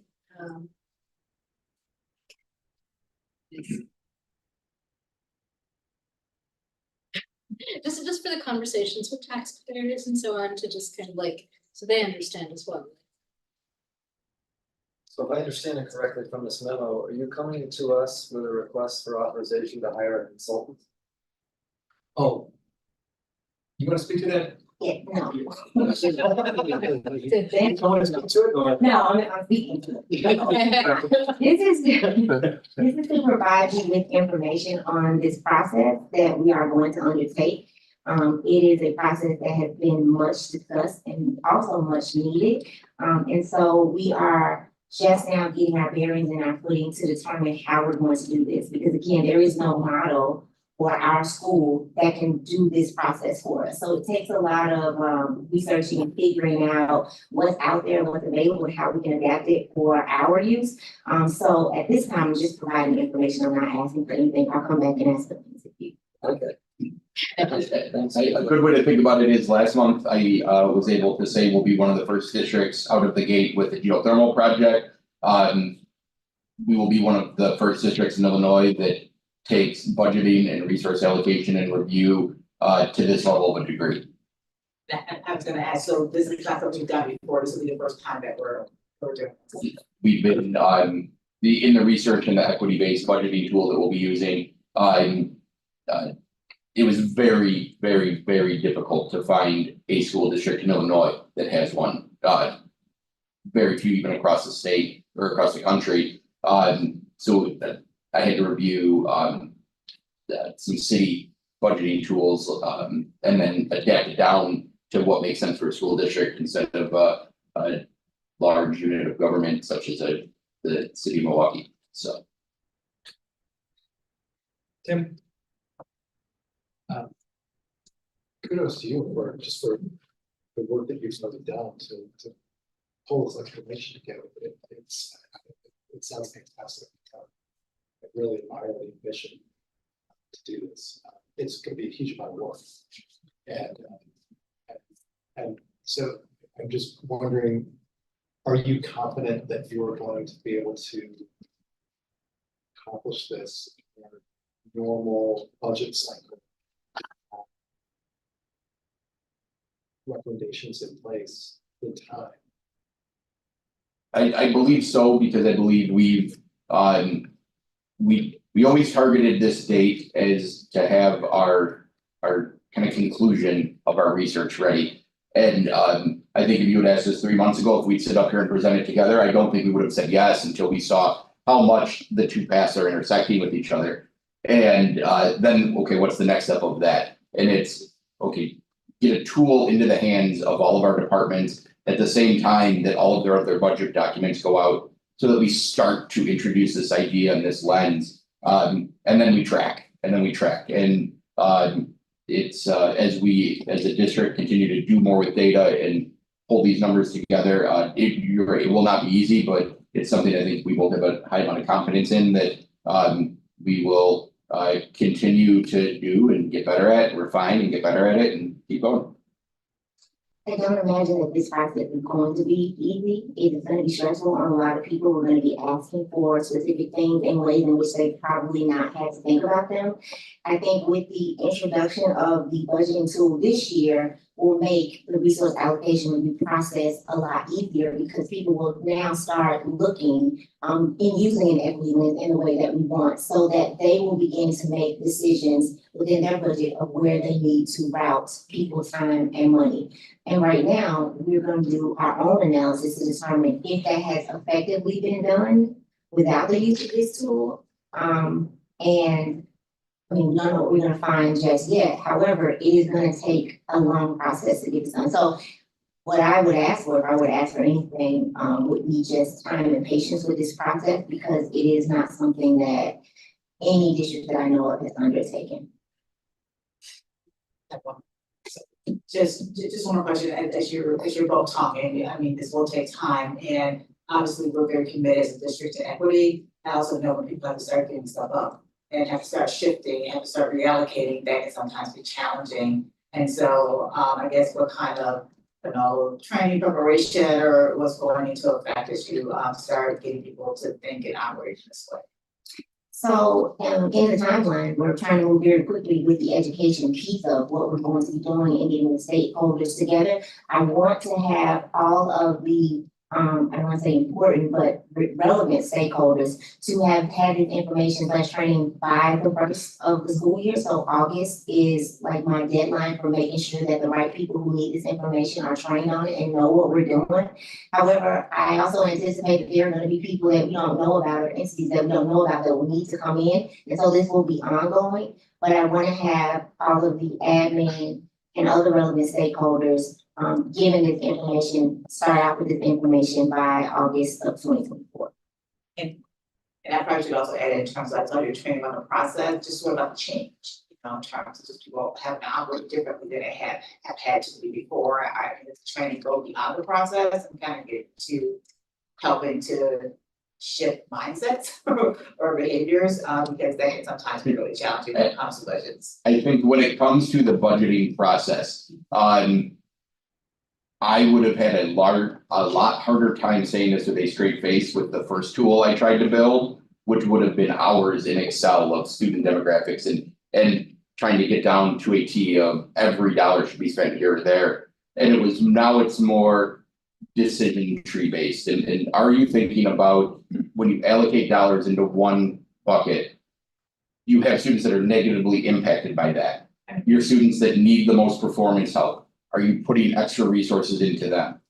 Even, if you're a department chair and you're in charge of picking professional development, are you going to the same conferences that you've always gone to? Or are you really focusing on the areas that we want to see improvement and growth as a district in? And I think for many, they do think that way. And I think for others, it could be that they take their budget and, they add their 1 or 2% to it and they're done with their budget quickly, and it will force them to think in a different way than they have. But then the other commitment we've made is we're going to set up kind of scheduled times with everybody that does a budget to make sure that they can review it with us, and they're going to have questions, and we need to be a resource for them as much as anything. So we're in it together. I also think because racial equity is our #1 priority and all the work that we've been doing around that, I think this will be a shift for people, but it won't be a surprise to them because we've been moving in this direction for a long time. And so this is going to allow for greater accountability with the equity work that we're doing. And that's the ultimate goal of this. So we don't want people just arbitrarily, saying they need these dollars. We really want you to make sure you are taking a very detailed and focused look on how this is going to support all students and also the students that are in need. Thank you. So my question is, we just in this segment covered the evidence-based funding model, and then now we're talking about this. How do these two intersect, relate? What's the evidence-based funding model was built to be the 10,000-foot view of the district resource allocation. When you look at all the different categories that are in there, it's special education. It looks there. We're now taking that 10,000-foot view and we're trying to get it to 5,000 feet, then 1,000 feet, then 500. So it's now that we know, we spend X amount of dollars and X amount of staff in this area. What are we doing with those dollars and going deeper into that? And that's where I think we saw that our two efforts were really jointly colliding at this point. Yeah, that's encouraging to hear. My perspective is that where we are today, when you look at our data, was not built based on the evidence-based funding. I mean, we existed for decades of this is the way we do it. It was the way the railroad was run. Mm-hmm. Now it's only been the last 5 years or 10 years, we'll say that 5 years. The evidence-based funding model has been really kind of a gauge to check, and we see gaps of where, where we are might not meet what the evidence-based funding says. Okay, I mean, we're all over, there's places we're high, places we're low, etc. And that kind of gets to Audrey's point, which is just saying, okay, now we're gonna flip and be at the, would mean a lot of drastic changes and a pretty lot of fighting, and that's at the 10,000-foot level that you're saying the evidence-based funding. Now you take that same concept and now drill it down into what we're talking about here. It's kind of like not steroids, but I do applaud the action. The key is getting to action, and I've just, a lot of work was done building the evidence-based funding model to be somewhat evidence-based and standard. And so I'm encouraged to say, use that as a starting point versus just starting from scratch. 100%. By no means are we saying this is the last time you will ever see the gap analysis tool of VBF. That will always be the, we can't lose the forest for the trees here. But it doesn't mean we can't start looking at each tree and saying, is it healthy? Thank you. Right? I understand what you mean by the evidence-based funding item being a 30,000-foot view, but it really, since it determined our state funding, I look at it more as a, ground level. Because it is what, you know, where we get our resources from the state, how they evaluate our district, which is quite significant. So, you know, that's one of the big concerns that I have. That if we don't align correctly, that we may not be getting, you know, we may be making some changes where that may affect our state funding. This is, and I understand 100% what you're saying, and again, I'd say that we're not getting away from this EBF tool. This is in addition to the EBF. This is looking at, you know, every year the EBF determines our adequacy based on, you know, our student population and what we're able to provide locally through revenue. That gives us the adequacy target. This is trying to make sure that, you know, as we spend, whether it be 100% or 113% in a category, that how we use those dollars in that 100 to 113, 120% is done so in a manner that now we're seeing our students achieve results. And we're not just saying, okay, we're happy that we're hitting this, you know, we're adequate in how we spend, but we want to see our students really have the best opportunity to succeed here. Okay. I have a quick question. This has bothered me a long time. On page 6 of your PowerPoint, you have the peer summary, and you have you know, operating expenditures per pupil, and you've got all the comparisons with these districts. And there are peer districts, but I have a question in terms of that expenditures, right? Is transportation included in those numbers? Yes. And so the reason I ask is because we spend a lot less on transportation than a district than most districts, because of our ability not to to provide transportation, because we're adequately served by public transportation. That's a great point. And so if we're at 23,000, okay, and you take Niles at 29,000, you know, what are they spending per pupil in terms of transportation? Do they have their own fleet of buses? What does it cost them? And I think that's a significant number. And when we look at these comparisons, I think we need to keep that in mind, that we, you know, educationally, we may be spending more than a district, even though it looks like they're spending. No, I will make a note of that, and then I will see if I can play with the data a little bit within the tool, and see if I can pull transportation out of it, or drill down a little bit deeper so we get a truer look. Okay, thanks. But I believe, Fred, that's why when you get to the model, right? When you get down to that, you're looking at core teachers. You're looking at. No, I understand. Now there you've got to map that against peers. Right. But it does get you down to that level. Like that scattergram. Yeah, when you're looking at peers, and I do applaud that, you know, what you're doing is, one, how do we compare to the rest of the world? That's a good measure. And then what are we doing internally in all the buckets? There's a lot of numbers. Okay. With that said, let's. Jonathan. Oh, Jonathan. yeah, thank you. I can't see that. Jonathan? Yes, thank you. I just had one question about the teaching quality and diversity portion of all this, and in looking at how we look at resource allocation, particularly towards you know, what are the numbers that we can put together that are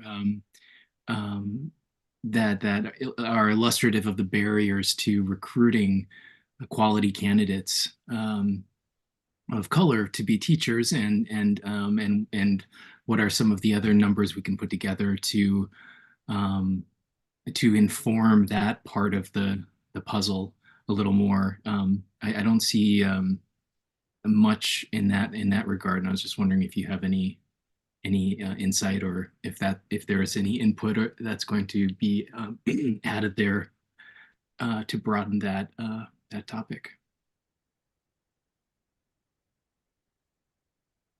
Are you talking about from the dimensions that I mentioned? I'm sorry? I was asking a clarifying question about were you referring to one of the 9 dimensions that I mentioned?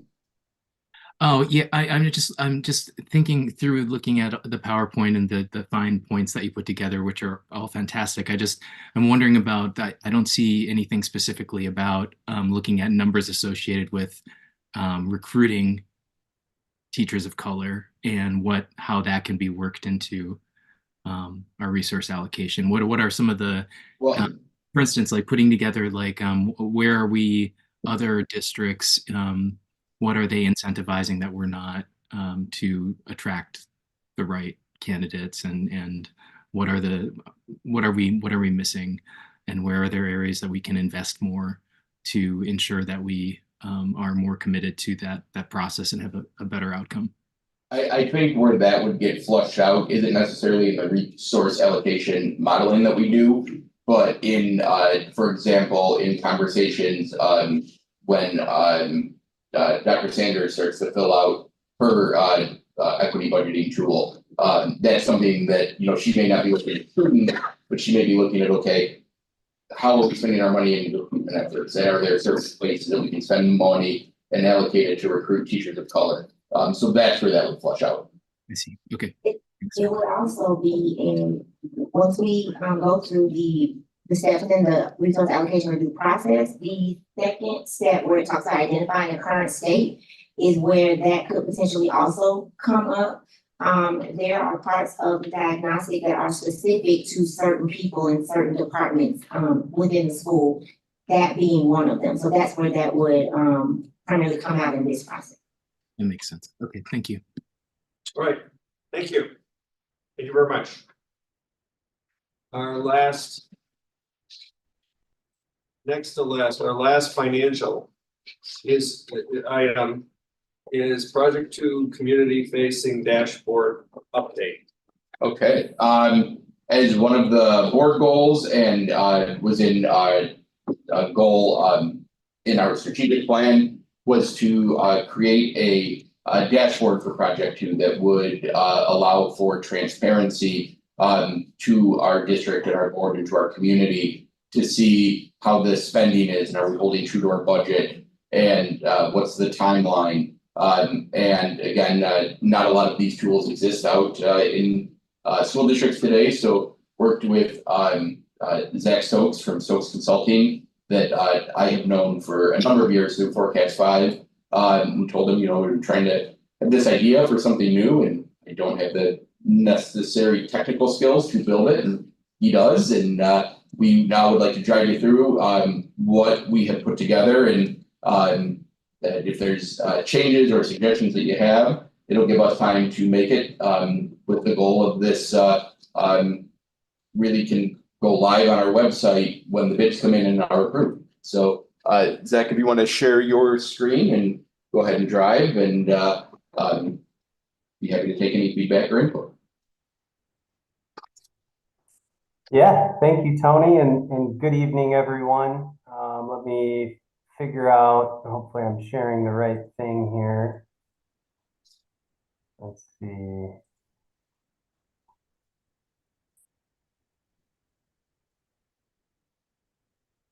Okay, can you see okay? Yep. Okay, so the first thing I want to highlight here, I know Tony shared a PDF screenshot. I've made some updates since then based on some of the feedback that Tony has communicated to me. And again, just want to highlight, this is a prototype. It's in the early stages of development. I typically approach projects like this using development cycles. And what that means is that I will work with the district through a planning phase, through a design phase where I'm kind of mapping out the format and what the dashboard may look like, and then go through a development phase where I'm building the data sets and actually generating the visualizations on the dashboard, and then we go through a review phase. So after I've developed the data sets and the visuals, I reach out to Tony, ask him what he thinks of it. We kind of kick around different ideas. Do we need to edit anything, add anything new, or remove something that you don't want on there?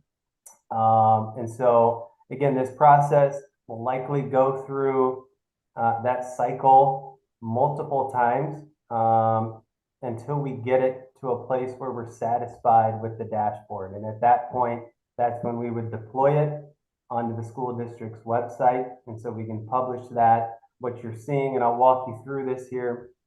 But what you see on the screen is exactly the same formatting, the integrity of the formatting and the functionality will show up exactly the same on your guys' district website.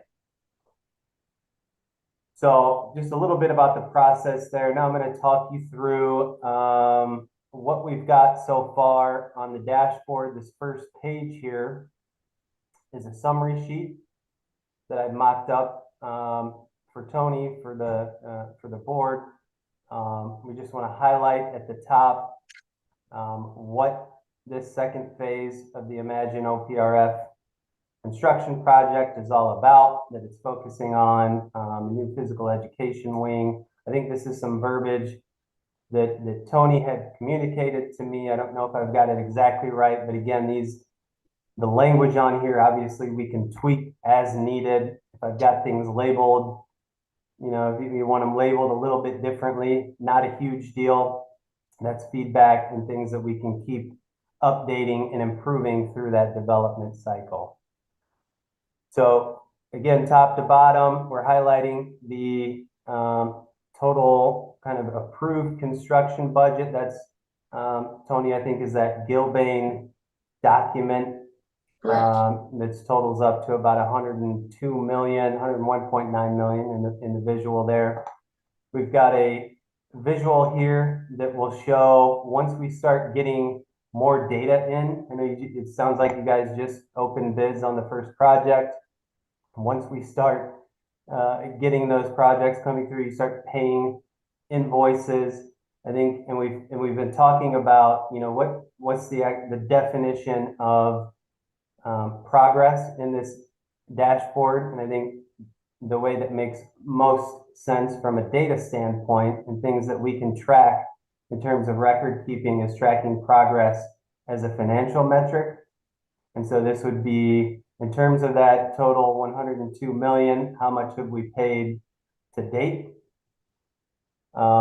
In this midsection, we're highlighting some of the key projects that are part of that second project. So again, this 25 by 40 yard pool, spectator balcony, all gender locker rooms, performing arts, dressing rooms, and so on. We've listed those items out.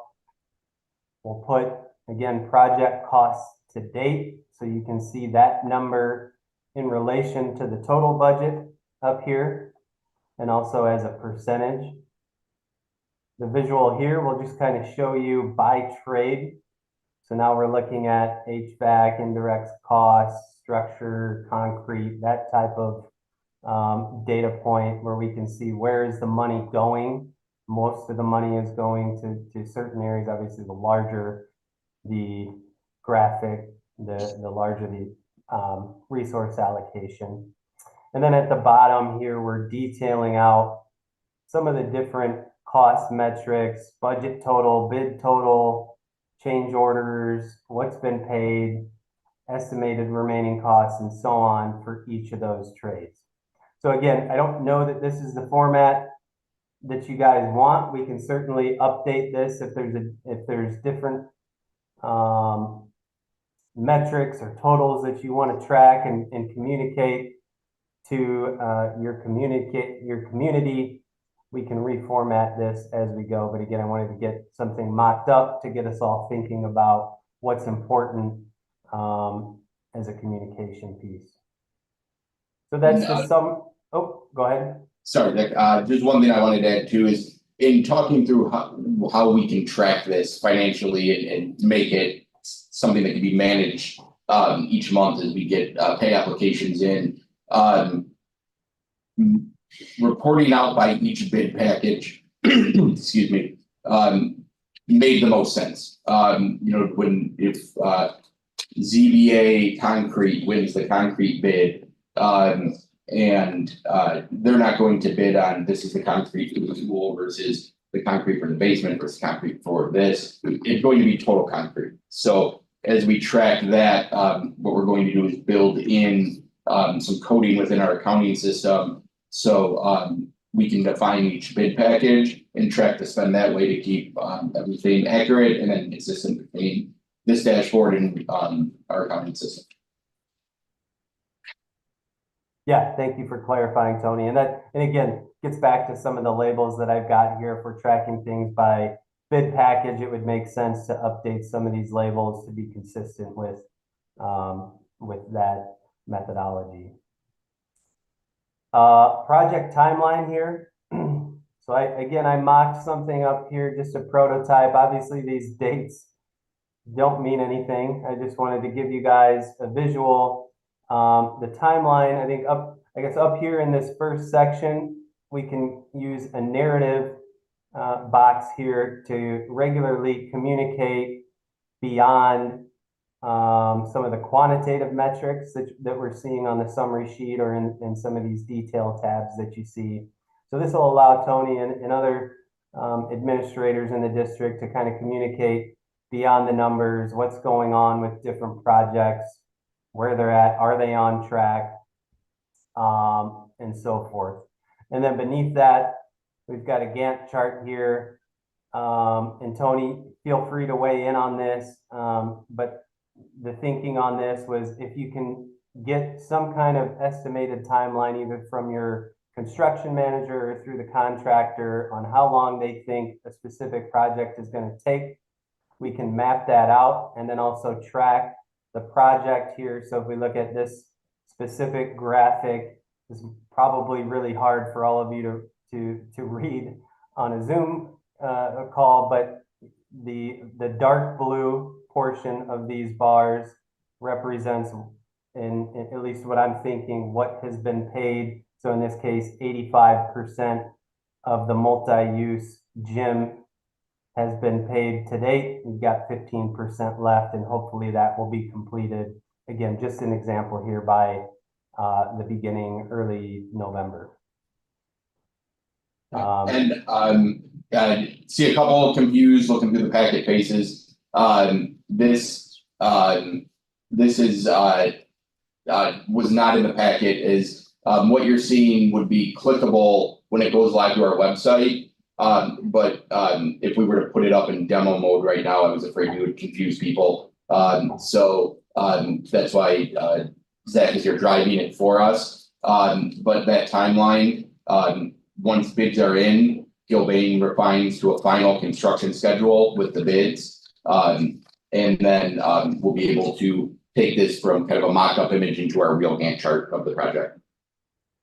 Great. Questions? Brett?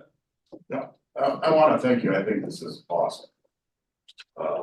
And it worked as well as it's been explained. I think it's a great tool, very transparent.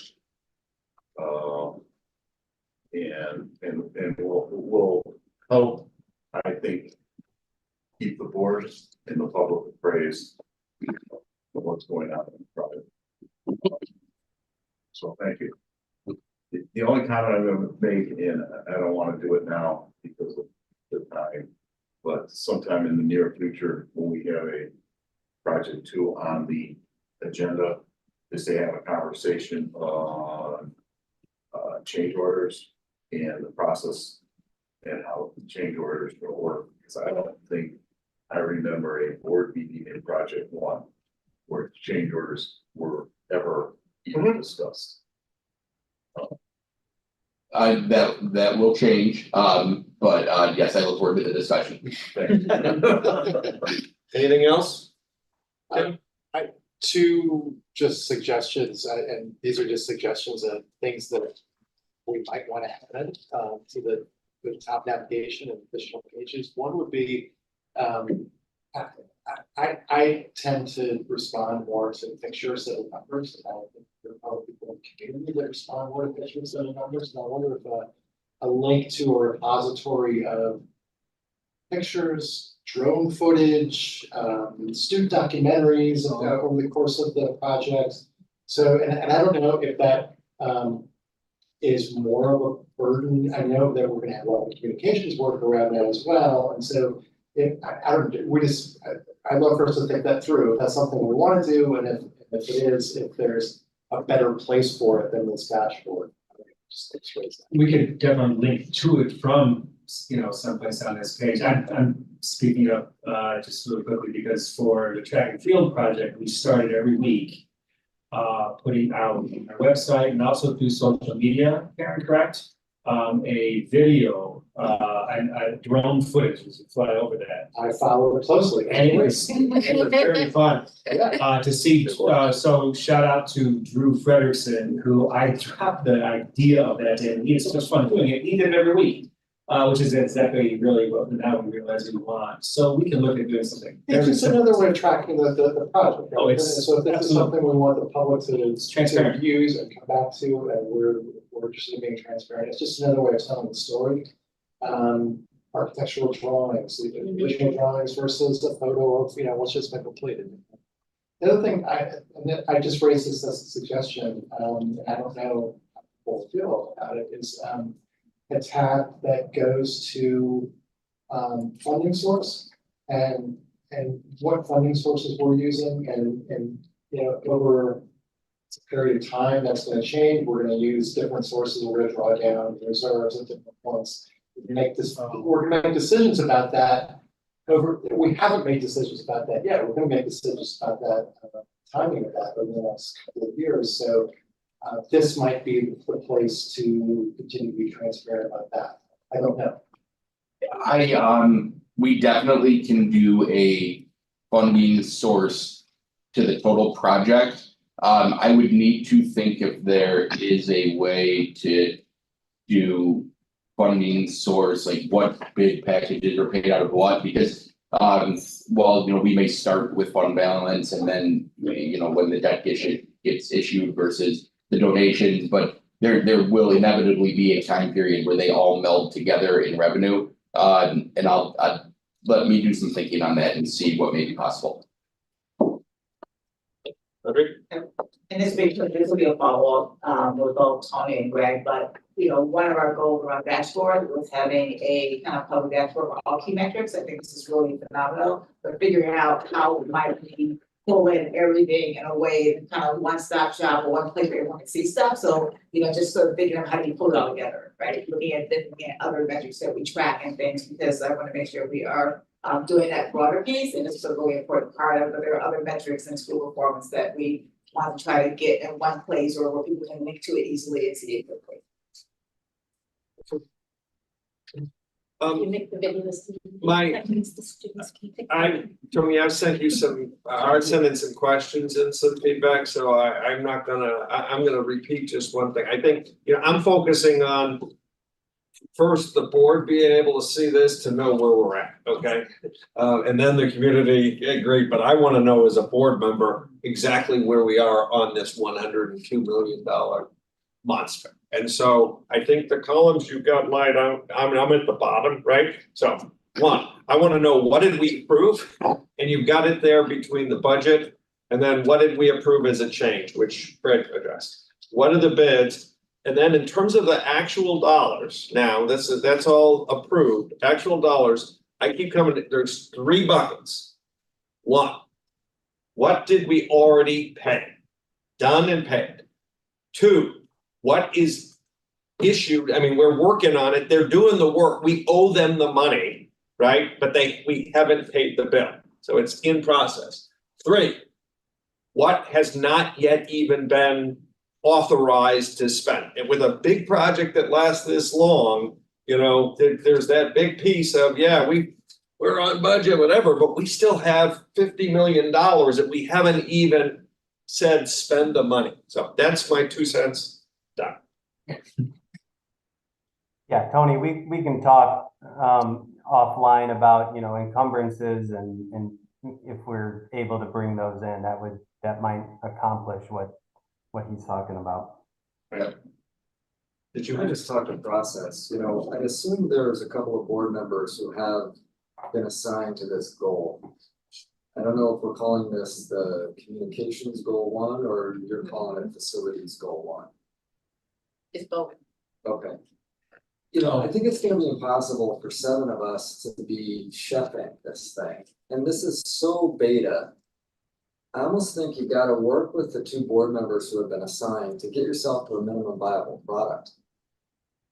Because it's just everyone's gonna have our own, you know, here's 7 different ideas, now go take it. So I just recommend maybe get a little farther with the couple of board members who are assigned.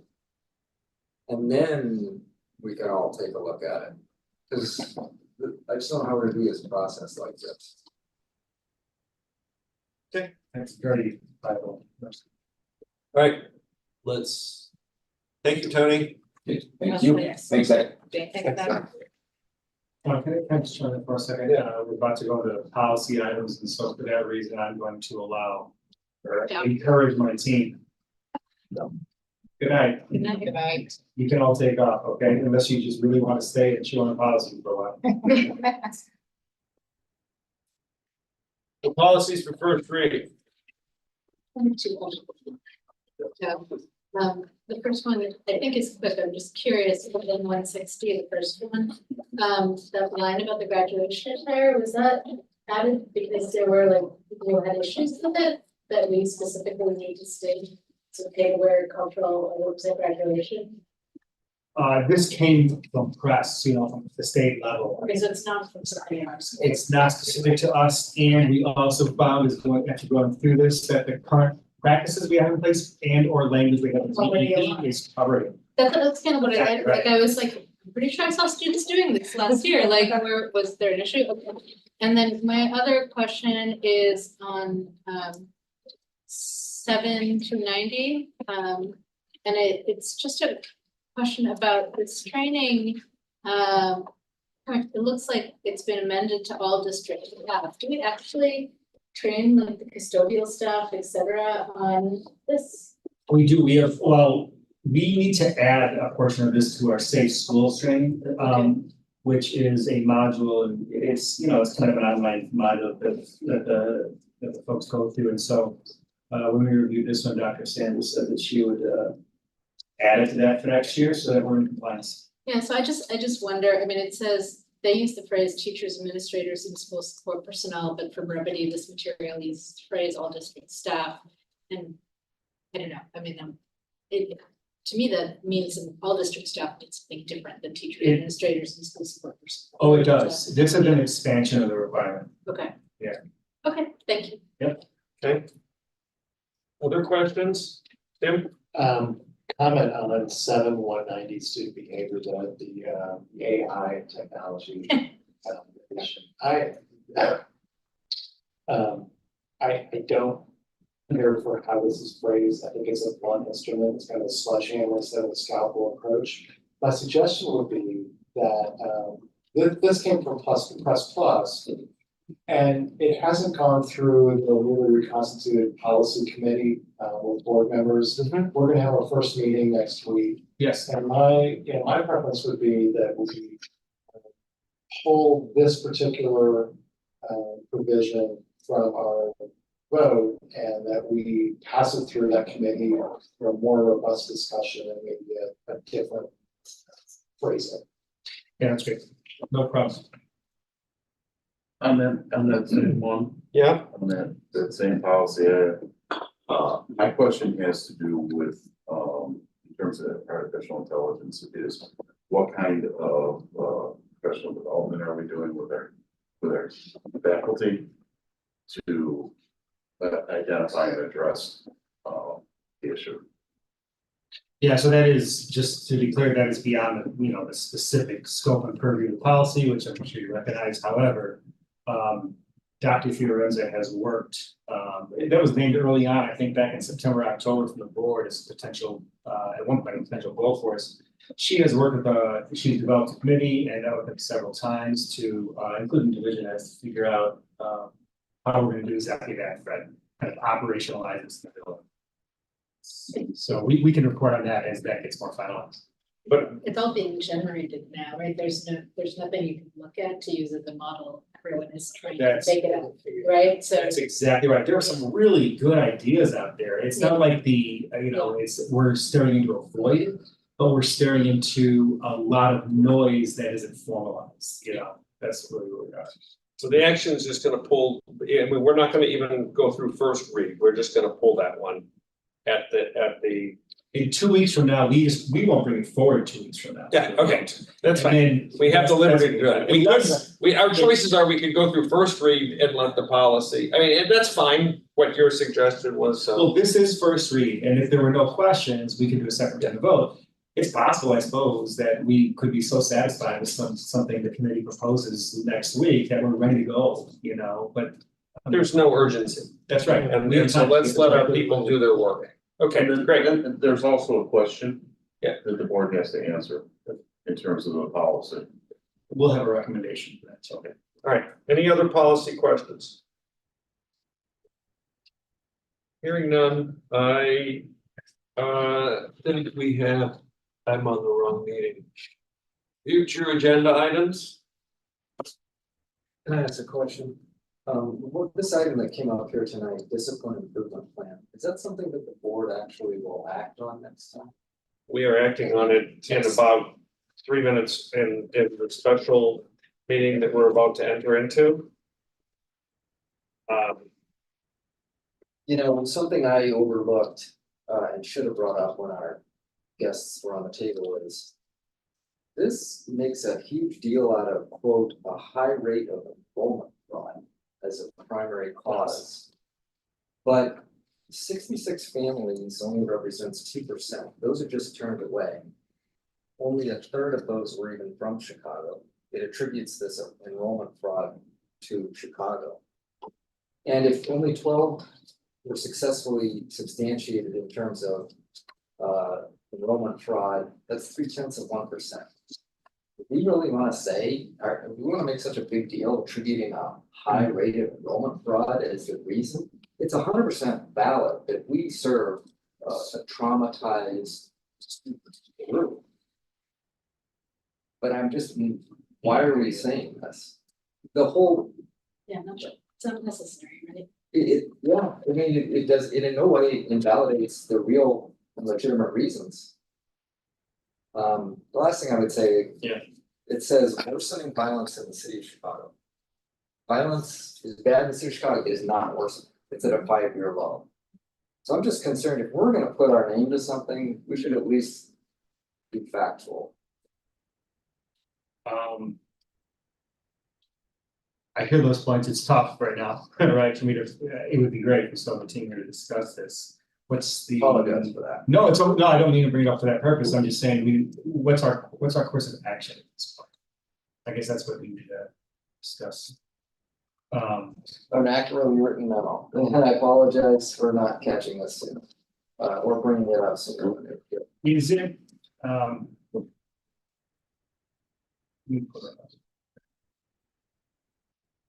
I mean, if you guys wanna proceed, I'll proceed, I'll just vote against it.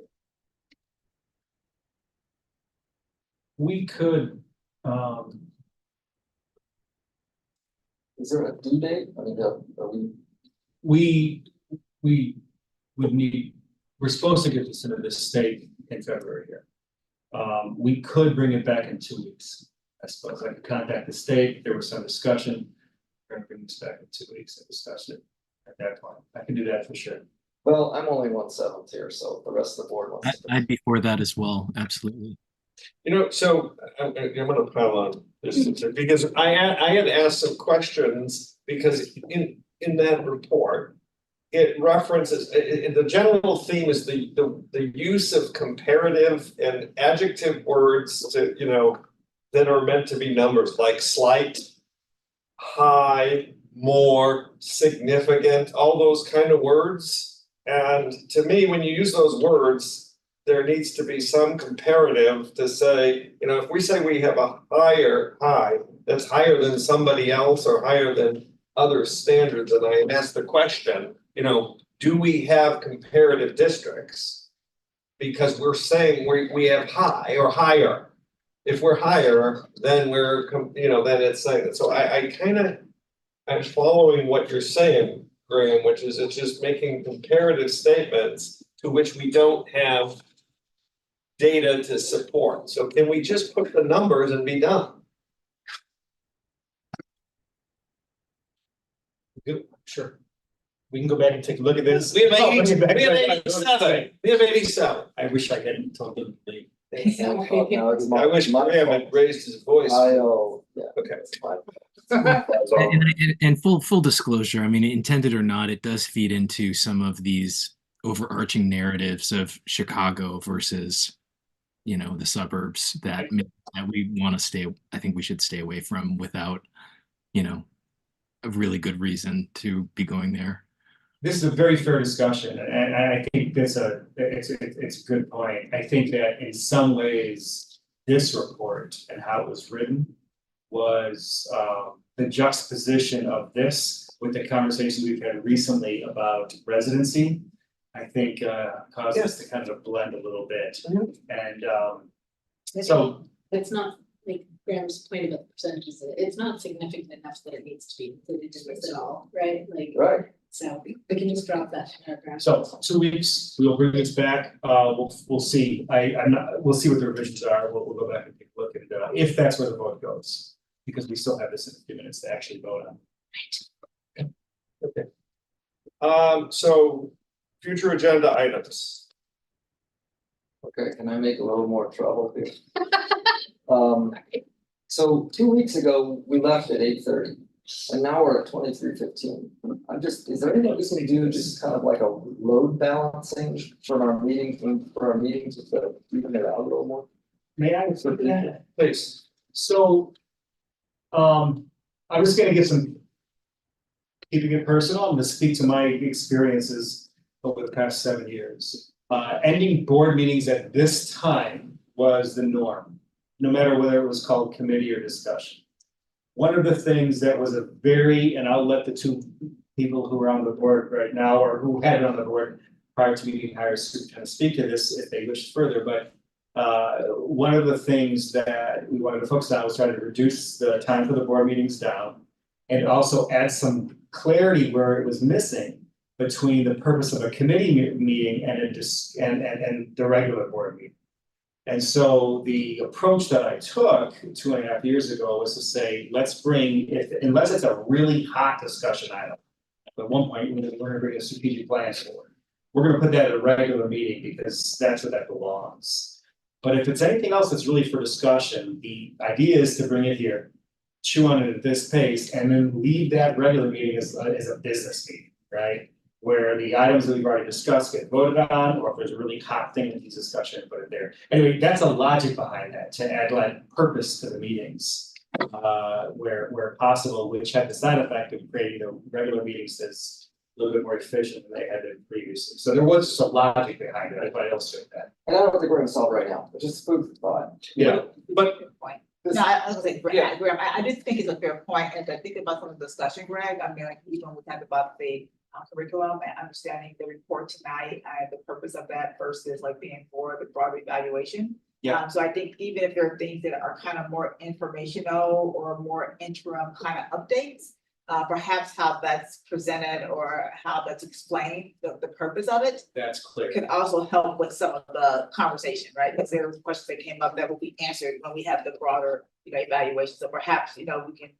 maybe, I don't know, and public boards are things that we talk about that we present that are strictly informational, right? They're not for discussion, they're not there, they're just information, nothing to vote on, just for FYI or precursor to something else that's coming. In order to try to manage down how much time we spend in discussion on different topics. And I know I'm a broken record on this, but the whole idea of having a regular and a cow, why draw such a distinction? You can do some discussion in each type of meeting, you can do some action in each type of meeting. That's another thing to think about. Again, not solve it tonight, but. It gets happy to have that. Well, and there are discussion topics that are discussion to act, right? So clearly the discussion topics that are gonna be acted upon need to be at the cow. So that then you can vote on them 2 weeks later. Well, they need to be at separate meetings, whatever label you put. Yeah, so I'm gonna just say cow, the discussion is at the cow, and then you act upon it. The thing that's kind of the piece which I think you were saying, Andrea, is these discussions, they're just really informational only. They don't need to be at the cow, they don't need to, I mean, they could move because we're not, they could be either we could change how much time we spend on them. Or we could say, take one of the curriculum pieces and move it to the regular meeting so that we can have a little bit. So there's work we can do. It's a good ask, or a good question. And so let's, any other, rocks you want to throw at the window? Raffles you made? No, not tonight. Okay. All right, then with that said, future agenda items, we have a few board governance items that will be needing to show up, and that's another one from a balancing time standpoint that we're gonna try to find time. So there's board governance items, but that said, I move that we adjourn the committee of the whole meeting. Second. All in favor? Aye. Anyone opposed? Okay. With that said, now let's move on. I call to order the special board meeting of District 200 on Thursday, the 8th of February at 11:16 p.m. in the boardroom, and ask for roll call. Dr. Livingston, Here. Ms. Williams-Lee. Here. Mr. Brisbane, Here. Dr. Maharaj. Here. Mr. Brandhorst. Here. Mr. Arkin, I'm still here. and Mr. Kowski. Here. Are there any public comments? No, everyone is asleep. Okay, we have two action items. I move to approve the personnel recommendations, including new hires, assignment changes, and transfers, leaves of absence, return, and resignations. Second. Any discussion? Roll call, please. Ms. Williams-Lee. Yes. Dr. Livingston, Yes. Mr. Brisbane, Yes. Mr. Arkin, Yes. Dr. Maharaj. Yes. Mr. Brandhorst. Yes. And Mr. Kowski. Yes. And the second item is the discipline approval plan, so I can get the right words. I move to approve the discipline improvement plan as presented. Discussion? Yeah, no, we're just second, just so we can get it, okay? Discussion. So, not quite, so rather than bring it back in 2 weeks, can we approve it subject to the corrections that have been asked or the edits that have been asked being made relative to just presenting the numbers and taking out the commentary as it relates to both the enrollment broad and the high numbers, since we don't have comparative data. The line by increasing violence. So increasing violence Like and enrollment. in the fraud, right? Can we Enrollment approve fraud. it, can we subject to that language being removed? If you're asking me if I would be comfortable with taking that recommendation, I would say yes, I would be. Then the motion is to approve as amended. As amended. Verbally here. Okay, Does that work for you? Yes. he did.